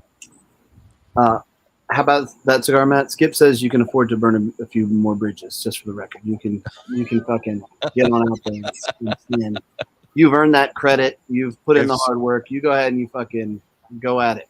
If somebody else wants to light the match and burn the bridge, that's up to them. But I won't be the one to burn it. Oh, come on! It's a lot funner. So let's move into the next topic of controversy, and Mike already brought it up, which is the comment that and we're not raising any secrets here or calling anybody out of school. Robert Caldwell was very, very vocal in his criticism of the PCA for seeing some board members, and they left the show floor early and saw some board members in the airports. So is that is that much ado about nothing, or is it meaningful? Does it even matter? It sets a bad example. I mean, if they want us to stay, they should have to stay too. It's their show, for God's sakes. So are you talking PCA staff members or PCA board members? Board members. I think it's more important the board members are there and show their face to the last minute. I mean, they should be there locking the door when it's over. Okay. I want everybody there. Fuck it. You're going to make me be there? But then again, it goes back to the same scenario. If I left early, first of all, how would you know? Second of all, if you did know, what are you going to do? Send me an aggressive letter? Hey, don't do that? Like, oh, okay. Right. Bad. You left early. Right. Yeah, because the rule really is for, and the rule is for exhibitors. It's not, the rule isn't for retailers and media. Retailers. No. The rule is for exhibitors. If you have a booth on the show floor, right, the expectation is that you're going to have that booth staffed and available to people throughout the entire duration of the trade show floor. Interesting. Maybe you should shorten the show. So I don't think that's fair to these guys. Dude, it is. I've been in this game long enough, which is sad to me to even say that statement, for 13 years, where I've seen this whole cycle, right? And now we're experiencing all these new brands pop up. And I'm going to tell you right now, a lot of them were disappointed at this show, the PCA, and how it panned out, right? And to say to them, oh, you lost your ass? Cool. Well, stick around one more day, pal, because you're in it for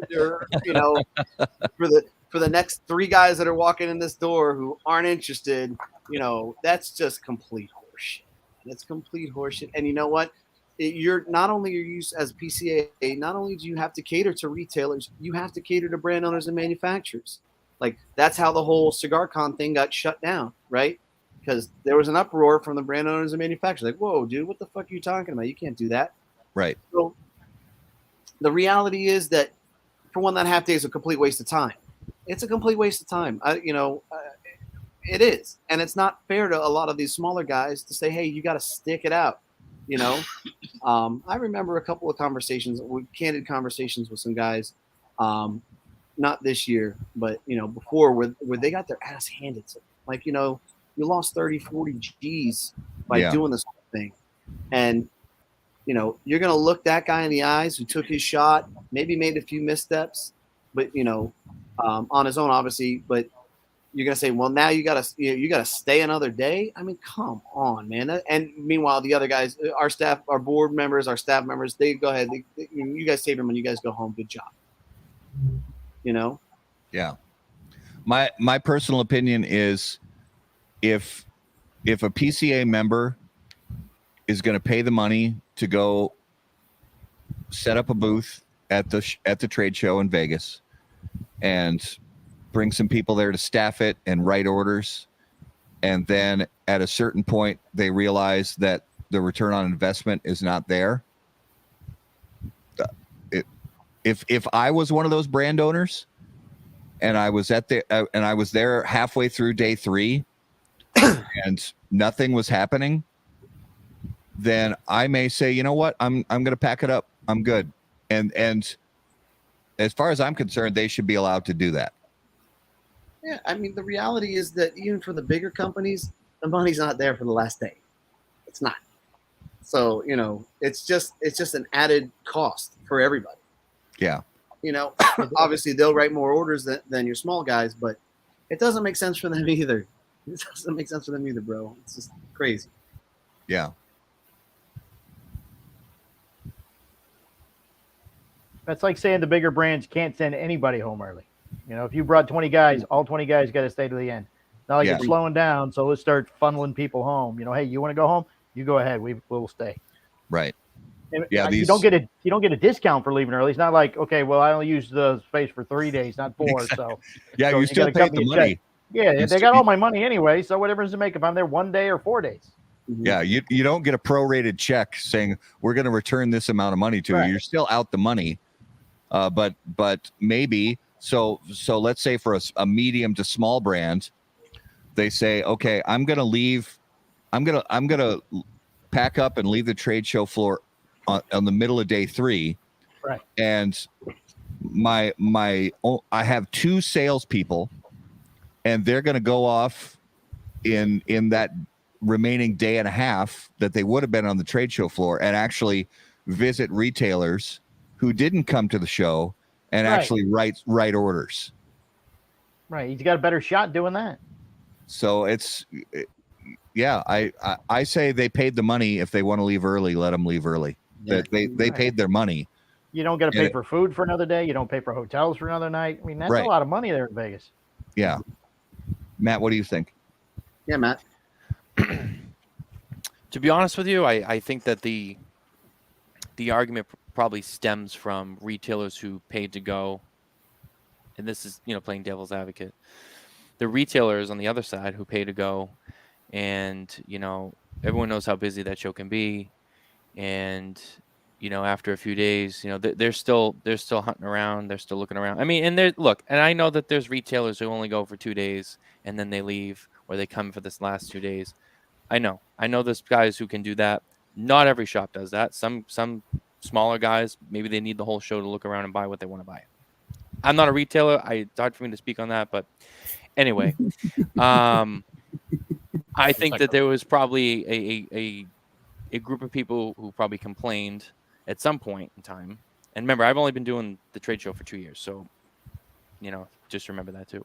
But I think there's an argument that could be said that, look, there's retailers who paid to go to the show, and paid for hotel and airfare and all that shit. Maybe they brought some of their staff out. I don't know. And they go, and then they see a booth is now empty and they're gone. And they're like, oh, well, we came out here because we really wanted to order from them, and now they're not fucking here. And then they feel like they paid to go to see somebody, and then they're not there. So they feel like, well, that sucks. Now, I know some people will say, well, they should have got to them, or, hey, there's other brands you can buy from, whatever the excuse is. I could see that being the argument on that side. On the manufacturer side, I get it. I do. I mean, when it comes down to it, it's all about business. And Carney and I talked a lot about this on Thursday. We talked about like the trademarks and stuff. The Fuente CAO thing came up, and the theme there is, look, at the end of the day, it's not about personal feelings. It's business. Everything you do is business. Just like the trademark thing. It's no one's doing it because they're out to get someone. It's, well, I have money vested in this brand and I need to protect it, so it's business. I'm going to go after it. Same thing with people pay money to go to the trade show. Yeah. I think they should be there the whole time. If they pay to go, I think they should. But I also can understand, like you guys are saying, if after 3 days you're not writing any orders and you're not making money at the show, and now you're just standing around, I can see, it's lost money. It's lost time, it's lost money. You're paying your staff to be there. You're paying for them to go up to another night in the hotel room, versus you can pull the plug on the last day. And this is the problem with the last day, right? And the last day is a half day, right? I know Mike's mentioned too, like, well, they make the show shorter. There is and this is a bigger issue than just the leaving early thing. There's a stigma with that last half day, like, oh, no one gives a shit about it. Oh, no one cares. Half the retailers are gone by then. No one's doing anything. It's like, well, if no one's doing anything on that last day, then why is it there? So if people are leaving early because they're like, well, I don't want to be there for another day, that's only a half day, and no one's really coming by my booth anyway, well, then why is that day there? Now, as media, I love it because and you guys know we need all the time we can get. Right. We love that extra day. But like for Mike, like I can understand. It's like, well, I mean, after 3 days, we feel like we've covered everything we needed to cover. Matt, I can tell you this, man. I have my own booth this year, so I'm representing my own brand. I had obviously a BDP there. I had my brother there, and I had our buddy Boots there, and Palmer brought his wife as well. Within day one, I can manage that booth. I can handle 90%, almost to 100% of my ordering. And day two, I can still continue to manage my booth and still have time to fuck around and see what's new and meet new people and all that stuff. Come day three, things are already thin, right? So, and here's the really shitty part about PCA is, you know what? They could give you that data. They could scan everybody who walks in the door. They could say, okay, we had 200 retailers show up here today. We had 150 show up this day. We had 300 the next day. We had 5 on day 4. But nobody scans that data. Nobody shows you those things, right? Instead, they give you, here are our total accounts. They don't tell you if they're retailers. They don't tell you if they're brand owners and manufacturers. Right. Like, where, like, as Matt said, we got to have those uncomfortable conversations. And a lot of it starts with the honesty coming from PCA. So instead of putting pressure on these smaller accounts, these smaller brand owners and manufacturers, provide the data and say, all right, well, man, we probably don't need a day 4. Or, no, day 4 is important because, look, we did have 200 accounts there. I can say that that's not true, but, they don't do those things. They don't provide that data. They don't go the extra mile for both parties, both retailer and brand owner. Instead, everything's kind of skewed. There's a little bit of fuckery about, and you can't, you got to kind of navigate these things on your own. I know that it's good. I'm good to leave. I know as a retailer, I'm good to leave. The only people who are walking around day 4 are your guys that are collecting samples. They just want to hit up. They got their goodie bags going. They're like, oh, we don't know anything about you, but we want some cigars. I'm like, cool, good. Well, good luck finding them, man. That's the only reason we go. Right? Yeah, of course. That's why I said, like, look, for media, like, it makes sense for you. It makes sense. We know all the time we can. But I think they should be there the whole time. However, if by that 4th day that's how it is, then why is it that long? Right. You know, I'd rather shorten the show. And then when everyone's there the whole time, this isn't a discussion. No one's talking about people leaving early because Right. the show is the adequate amount of time. Let's Well, get and into it as- Skip's comment right here about profitability is right on the money. And Scott Pierce even mentioned this at the media conference, Yep. is the fact that if we move around the dates and the days of the week and things like that, the profitability goes absolutely down into the cellar. There's no profitability left whatsoever because you're paying time and a half or double time for certain days of the week and things like that. But I also want to go back and play, like, you know, be the asshole, be devil's advocate, and because, and I'm not saying burn the bridge, Matt. I'm not saying this position's right. I'm just saying I Go just ahead, man. want I'm ready. I'm ready. Go ahead. think about it in these terms. So Garrett, where's that backpack? if you're a brand owner and let's say you're a small brand owner and you're on the show floor, those last days when things are starting to wane down, and you're upset because people aren't coming to your booth and writing orders, but there are still people going to booths and writing orders. So are you upset because people aren't writing orders at all on the show floor and because it's completely dead, or because they're not buying your product? Are we talking about like the 10 retailers that are there? Well, yeah, honestly, even if there's only, let's say best case scenario, there's 50 retail shops still represented on that last day. Okay. And that's probably being Yes. generous. Yeah, very. Yes. Are the small brand owners who aren't writing orders on that last day upset because nobody's buying their cigars, or because the show floor is dead in general? And again, I'm not settling on a position. I'm just playing devil's advocate, saying, are you just pissed because nobody's buying your product, or Right. are you pissed because the show's dead? Here's one way to look at it too, right? Like everyone keeps bringing up TPE, right? So TPE is cigars and then a whole shit ton of other stuff, and the next show is going to have even more other crap that has nothing to do with us, right? That show is only what, 3 days? 3 days. And I think is it a full 3 days, or is it No. 2.5? It's 2.5. It's 2.5. PCA is 3.5, right? And the TPE show, when you bring everything together, right, is way bigger than PCA. By the time you add in all the other stuff that's there, right? So that's a lot more ground to cover, and they do all that in 2.5 days. Yeah. So why, if you look at it that way, then why is the PCA show 3.5 days? Right. It brings me back to the statement that I said at the beginning of this conversation. The reality is, and the biggest problem for the PCA is that the orders that I wrote as a small brand owner are the same orders I would have wrote if I was at home. Okay. There was no new customer acquisition. Now, I am a little more biased when it comes to opening retailers. Should I stop to read that? I mean,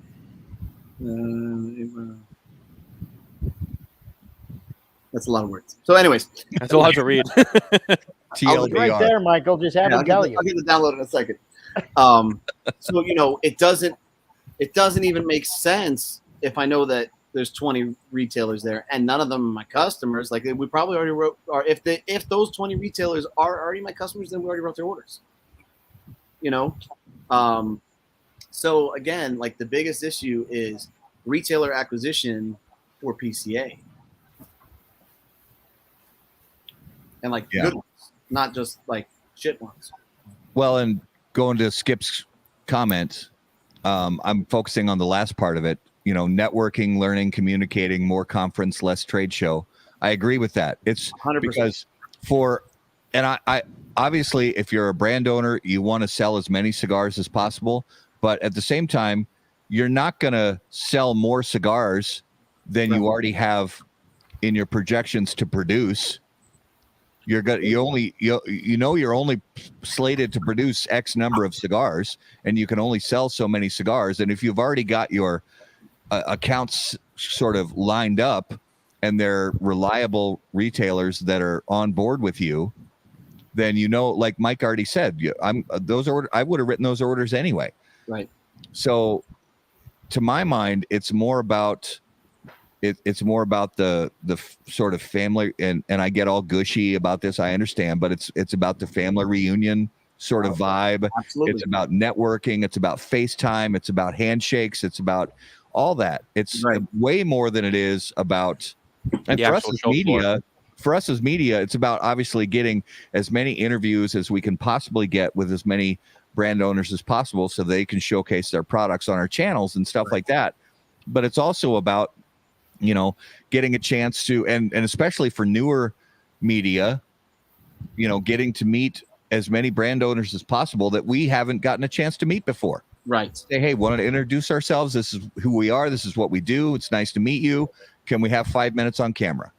Right. So you That's kind of why, like, Matt, like, products. that's kind of why, like, our opinion is a little biased, because, like, if it was up to us, like, if it was up to us, the show would be a week long. Yeah, because we need the time. Yeah. But like guys like Mike, I mean, I get it. Like, they don't need that much time to do the show, so it's difficult for us to discuss because of that bias. But at the same time, like, when you look at it, and that's why I broke it down. Like, you have to look at it from the point of views of, like, the retailers who go, the manufacturers who only have so much to sell, and obviously bigger exhibitors are different than the little guys.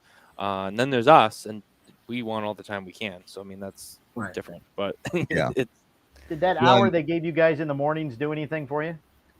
It does, honestly. Yeah, letting us in an hour early, the same as they do the VIPs and the exhibitors, it makes a huge difference. That's when you hit the real popular booths, because it's before they really get slammed. You got to get in there. Okay. Yeah.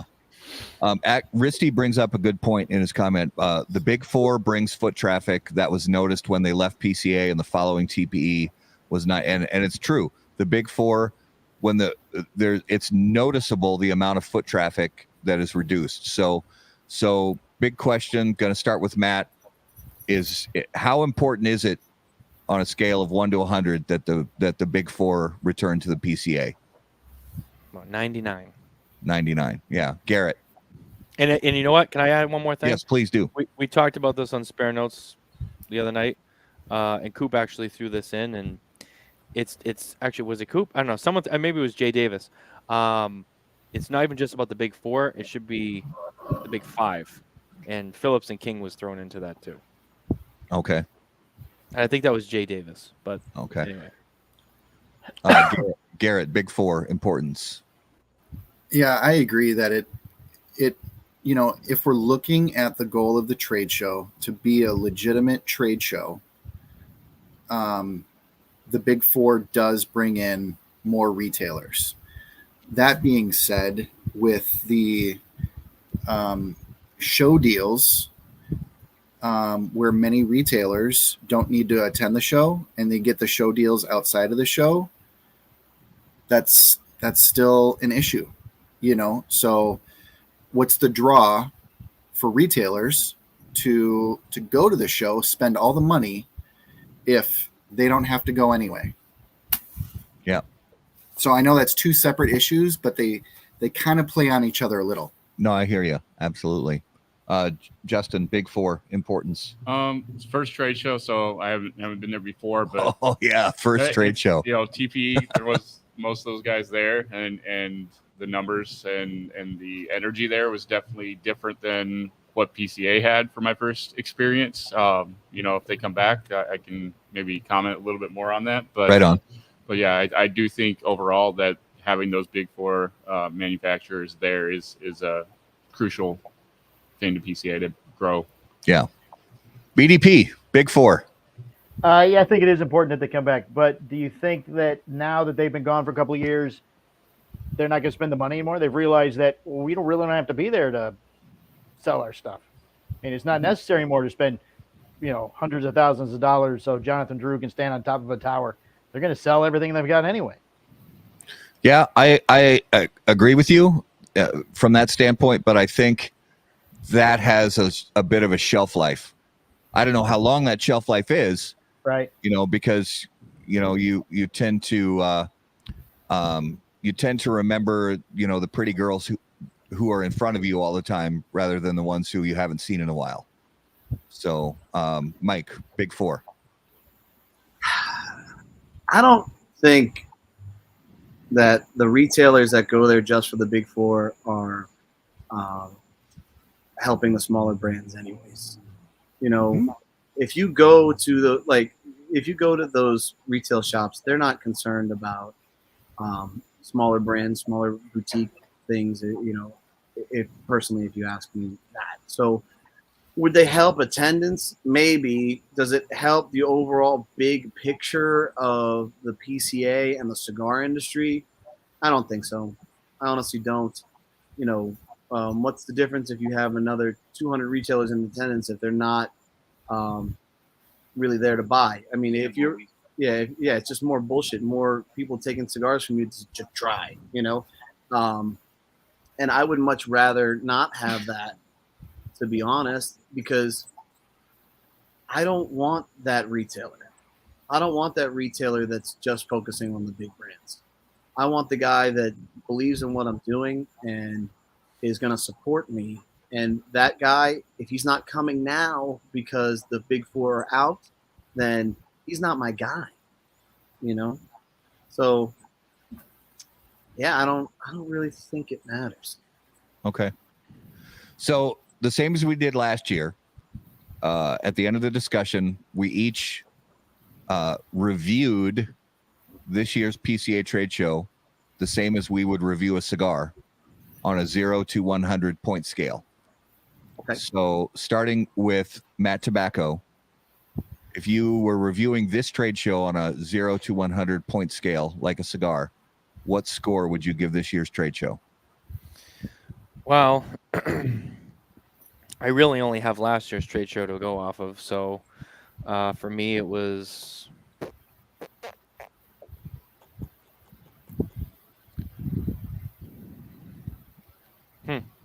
why the fuck do I have to go first? Come on, Matt.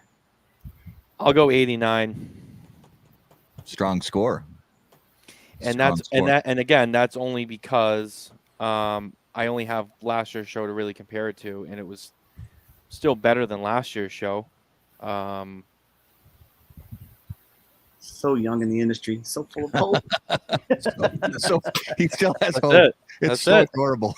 I admire that. I miss that. Garrett, what's your score? 0 to 100. I'm going to go 75. 75. I think there's a lot of room for improvement, certainly. I know Scott is passionate about changing things. I know that there's, you know, the contracts and everything were not under his watch, and I respect Scott. And so 75 for this year, and 2024, I'm looking for a 90. 2023. Don't skip a year. No, I'm skipping a year because we're in Vegas He's next not year. going under next the year. Oh, right. I see what you're saying. Okay. Right on. So, Gary, in other words, you're saying that you think 2024 will be the real year of the fresh start. I will. I do think, yeah. That will be my lips test of how this board moves forward with the PCA. That's a good point. Justin, score. First trade show again, but I'd have to say, based off of listening to everybody else at the trade show and their past experiences, better than last year, right? But Yeah. I'd probably give it like an 86. Same kind of thing with the contracts ending next year. Hopefully we'll get better by 2024. Yeah. BDP. I'm going with 60. 60. I walked Honest. around. There was a lot of the smaller guys. Nobody in the booth. Everybody's just looking tired. I mean, other than like Nick and Saka and a couple of the big ones, there wasn't a lot of traffic in the booths. Yep. I hear you. Mike. I'm gonna go like with a solid 40, and I'm curious to see what I said last year too. I have to look at Jeez. I don't think you were as low as 40 last year. Yeah. You know what? I was more hopeful last year because at least the attendance numbers were small, but everybody was buying because we were at a different time in our economy. Now everybody's pulling back. You're having a lot of retailers that are like, guys who bought a lot bought less, half. You're seeing that across the board. People are a little more timid. They're not moving as fast. So I say 40 because The PCA needs a complete overhaul.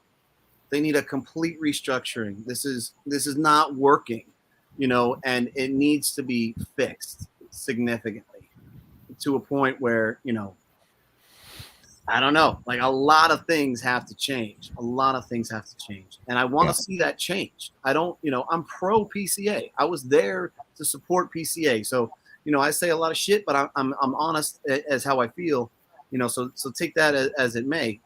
But, Rich Day should have never got axed. There are things that have occurred that need to be undone, and we need to focus on how to get those things in. And I'm not against having consumers come in, because Skip's right. They're getting in anyways, bro. They're getting in anyways. All you're doing is adding another badge. I saw a ton of people like, what are you doing here? Like, oh, has it got friends? They're everywhere. Right. Cool. And I like hanging out with those guys and girls or whatever, but mainly 99% guys, right? Socially inept cigar smoke. So like, let them in. Yeah. Let them in. Just let them the fuck in.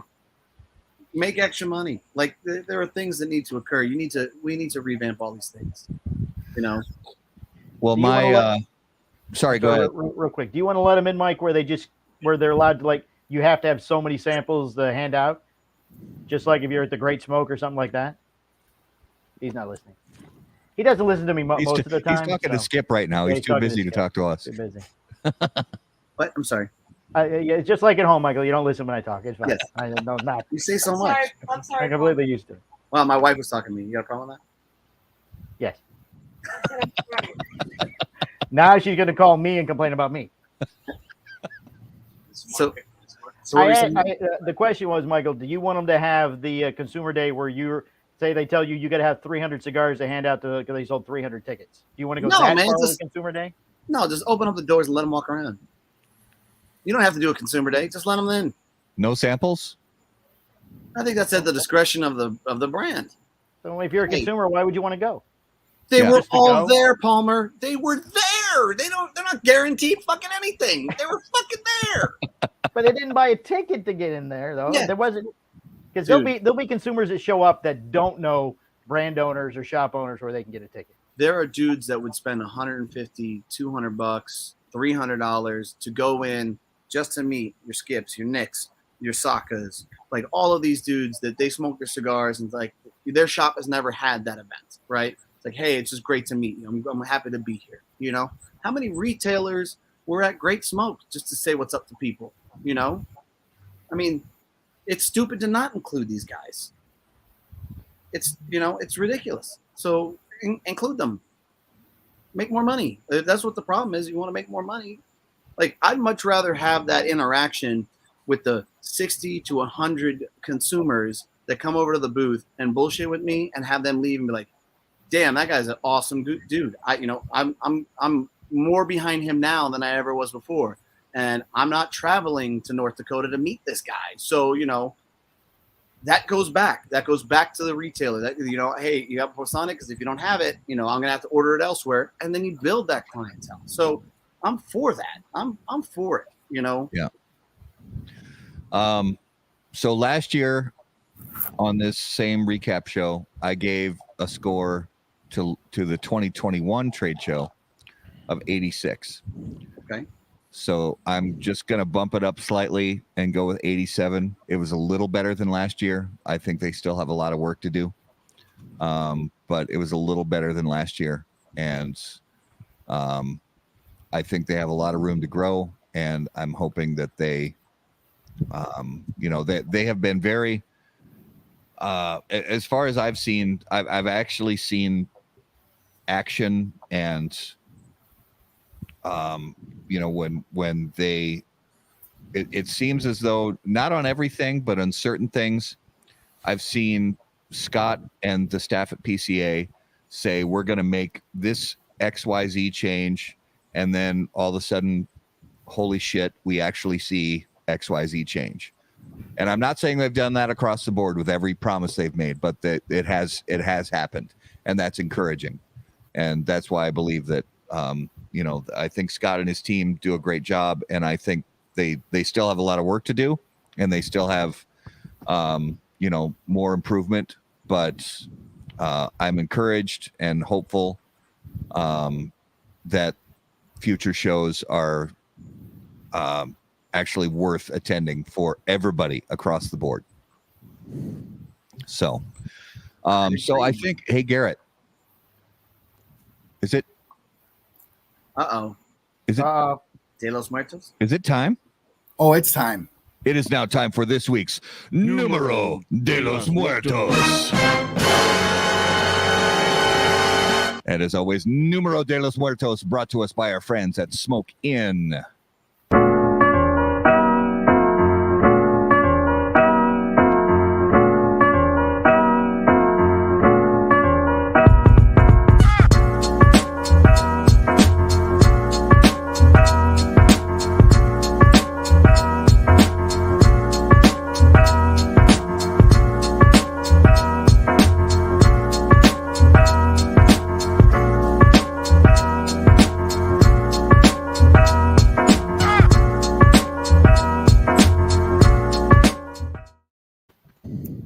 All right, episode 165, Numero de los Muertos. Garrett, what do you have for us this week? All right. This week comes to us from North America. It includes both Canada and the United States. 14 people a year die from this. That's a low number. 14 people. All right, as always, viewers, please help us guess along in the comments. Is it autoerotic asphyxiation? Was that what it was last year? It never gets old for me. No, definitely not. Damn. Definitely not a Tyler says always herpes. herpes. No, Is it anything sexually related? it is not. All right, so there's a lot of things that just came off the table. What is it? Is it glow in the dark pussy snorkel? Wow. No, it is not that. Just checking. All right, It's not jellyfish. Tune into future episodes of How About That Cigar to learn more. It is not grizzly bears. Is water involved? Water is not involved. Is there an age demographic? Typically 20 to 30. Okay. Hmm. Is alcohol involved? No. Is it Are walking? drugs Off, involved? 90% men. is it walking off a cliff while texting? No. Are they workplace accidents? No. So don't think about it in those terms. No. It's not accidental. It would be considered an accidental death. Is there any type of technology involved? No. Vehicles? No vehicles. Consumer products. No. What was that? Consumer products. Kind of. Is it Is a it- food? It's not a food.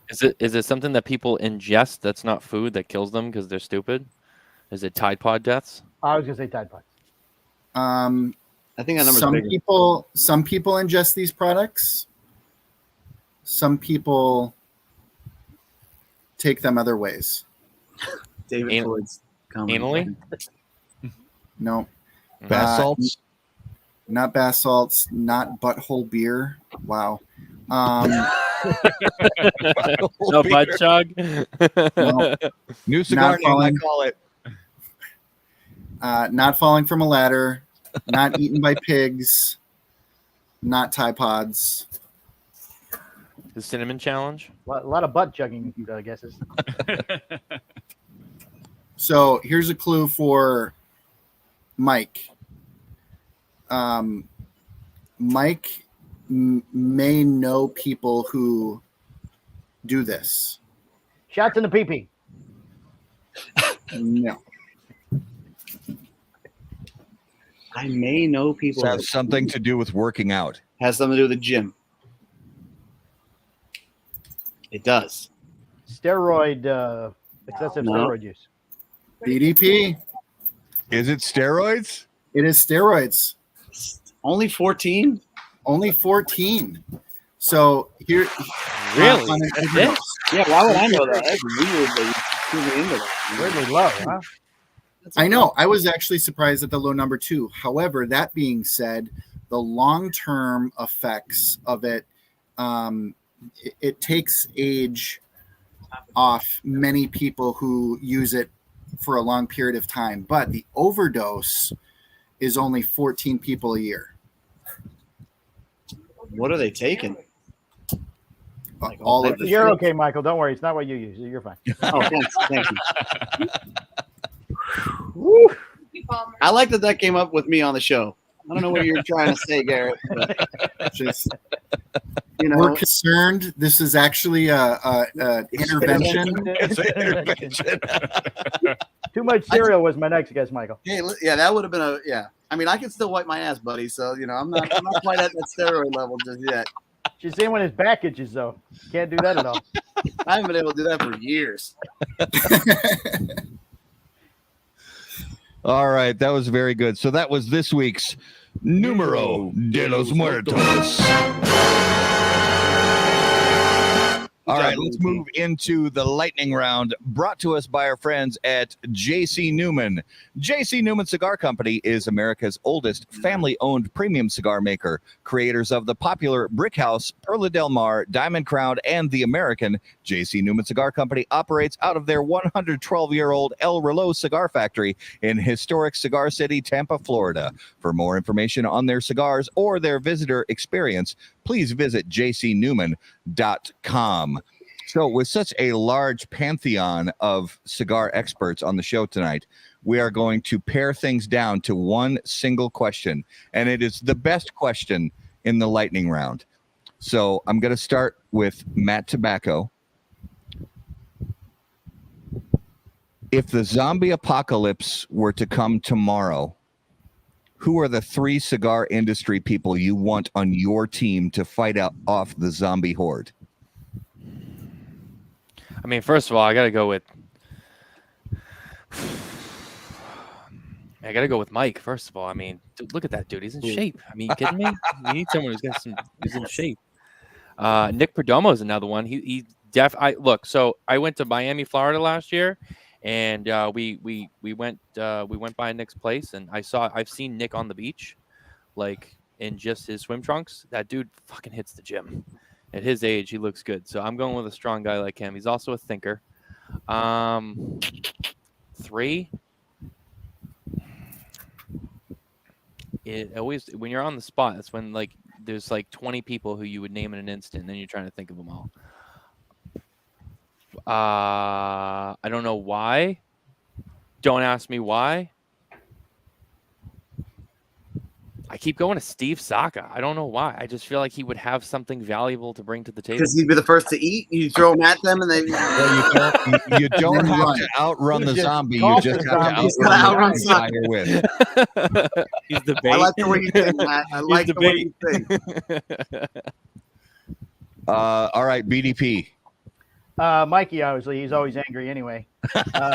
And then Skip and John D. Oliver. I've been shooting with those guys at Roma. They've got quite the arsenal. They'd be ready to go. I didn't even think about that. All right, Michael. This is easy. Carney, John D. Oliver, lightweight heavy Sean. See, why did I think of fucking Carney? Like I know. I was number 1. You didn't say Carney. I am too. This is why I hate being put on the spot. Carney or Goofy. I don't think well under pressure. He can cook up Saka too in his group, so that'd be great. All right, we have time for another one, so I'm going to start with BDP on this one.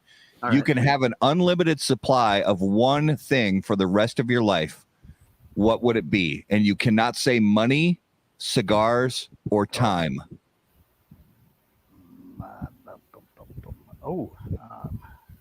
Money, cigars, or time? Gasoline currently. Yes. It's a good choice. Yes. Good one. Yeah. Fantastic answer. It's a good choice. Michael.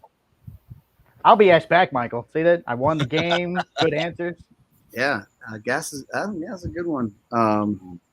Skip said water. It's very good, by the way. I was going to use that. No surprise. Oliver's got a great answer. Street tacos. That is a fucking fantastic answer right there. No surprise. Yeah, oxygen. And if you're married, you can't say women, according to Ron.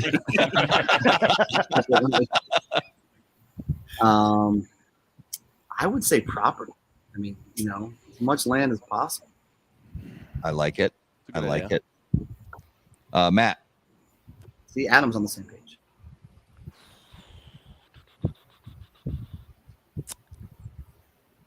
There's been some good selections. You know, I like to eat too much, so I was thinking food, but I couldn't narrow it down to one thing. just steak, just fucking like good steak. Cows. Or cows. Yeah, just Hey, cows. cows, You can have whatever yeah. you want. Yeah, and have all the cuts. I I like mean, it. Mike's got it down because if you had all the land in the world, you had plenty of land, then you could just have a shit ton of cows. So I mean, really, that kind of goes back to Mike. They just show up, I guess. If you have the land, you can do whatever you want with it in theory. So Mike will have the land. You bring the cows. It's I'm all, just gonna drive around your property all day long, Mike, just honking my horn. I feel like I'd want to. and then whoever you pick with the big, arsenal of weaponry for Right. the zombie apocalypse will be able to, you can harvest the cows humanely, and slaughter them, and you're all set for steak nirvana. All right, let's move into notable smokables this week. And always notable smokables on How About That Cigar, brought to you by Ace Prime. Notable cigars, notable passion, notable purpose. So each week, we each name a cigar that we smoked recently that was notable to us. It could be a cigar that is brand new to the market that we smoked for the first time ever, or it could be a cigar that's been on the market for decades that we smoked for the first time in a long time. So, BDP, what was something you smoked recently that was very interesting to you? What was that unbanded Freud we smoked, Michael? A Is gate. that the Agape? Yeah, That was good. That was surprisingly good. I like that one. Michael, what about you? I'm going to tell you it's the Maria Lucia. You know, I had it at the show, and then we did our own Patreon on it, and I was super impressed with it. So that's what pops in my head. Yeah, very nice cigar. Matt, what about you? LFD Solus. Yeah, also. Yeah, you better come back to Carney now, man. You gotta come back to over Carney. God damn it. Fucking Mike calling me out. Now I feel like shit. I love you, Matt. You know I love you. I know. Carney might be at his house too. He lives pretty close now. That's right. Yeah, you could have stopped by. Justin, what was a notable you had recently? I'm going local with a Crux Epicure Habano. It was a good one. Nice. Garrett, what about you? I already mentioned it earlier in the show, but the Red Anchor from United so far, and I've not smoked through enough of the show cigars, but that was the one that has stood out the most. Yeah. For me, it's sort of a yearly thing when you go to, well, not a yearly thing, but a couple times a year, you go to Vegas, you got to go to Casa Fuente, and you go there and you buy, well, for me, I buy a handful of the Casa Fuente Corona Gordas. I believe it's the number 3. And that with one of their in-house mojitos is just money. Love that cigar. And so that was, we were there just a few days ago. I miss it. So that was my notable this week. So that was this week's Notable Smokables, brought to you by Ace Prime, improving lives through fine cigars. Please visit aceprime.com to learn more. So to give you guys an idea of some cool coming attractions we have, those are brought to us by our friends at AJ Fernandez. Born and raised in Cuba, AJ Fernandez now produces unparalleled premium cigars in Esteli, Nicaragua. The day-to-day operations at Tabacalera AJ Fernandez are managed under the watchful eye of Mr. Fernandez himself in order to ensure superior quality. The AJ Fernandez portfolio of cigars provides a blend, strength, and flavor profile to match the preferences of any premium cigar consumer, whether it's New World, Dias de Gloria, San Latano, Enclave, or Bellas Artes, you are sure to be satisfied with a premium cigar from AJ Fernandez.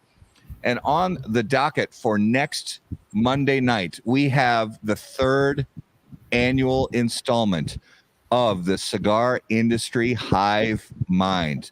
This is a show that has consistently, since we started doing it, been absolutely gangbusters for us. And we have a fantastic time talking to these people. We have Abe DeBabna from Smoke Inn. We have John McTavish from Developing Palates. We have Oh, no. Steve Martin from Roma Craft Tobacco, and we have Charlie Minato from Half Wheel. And every year it is a very long show. So everybody have your drinks prepared and your cigars lined up, because this show goes a while. And it's always a good discussion, and we learn a lot on that show. So I want to go to Matt Tobacco. If you would please give our viewers and listeners an idea, where can they find you and what you have going on, and let us know if you have some cool upcoming guests on your show. Yeah, as always, the easiest way first, I guess, is go to smokeandtobacco.com, because you can find everything from there. But, you know, we're on YouTube. We're on all the podcast channels. We have our two shows, Smoke and Tobacco Show, the Spare Notes series. This Thursday, we have Sebastian from Cavalier coming on the show for the first time. That'll be Thursday night, 7 p.m. Eastern. I don't know if Carney will be there or not. I usually don't know until about the day before, so that's pending. Spare Notes returns a week from this coming Saturday, so the following Saturday. Same place, same time. I'm sorry, Saturday night at 9 p.m. Eastern. Sorry, a little bit later. So you can find us there. We have a giveaway going on. We have a Drew Estate giveaway going on our website. You can find it on our social media. The winner will be announced on Thursday.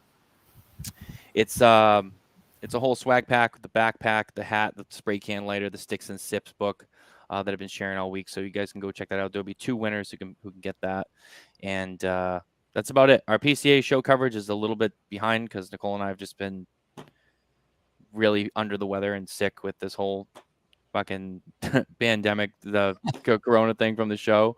So we're Super spreader. So we're a little bit behind on getting it out, but it's still going. So most of our videos are on our channel, but the other stuff that we put out is coming too. So that should be out there in the week. All good, brother. All good. So BDP, I'm going to put you on the Cigar Hustler side. So Okay.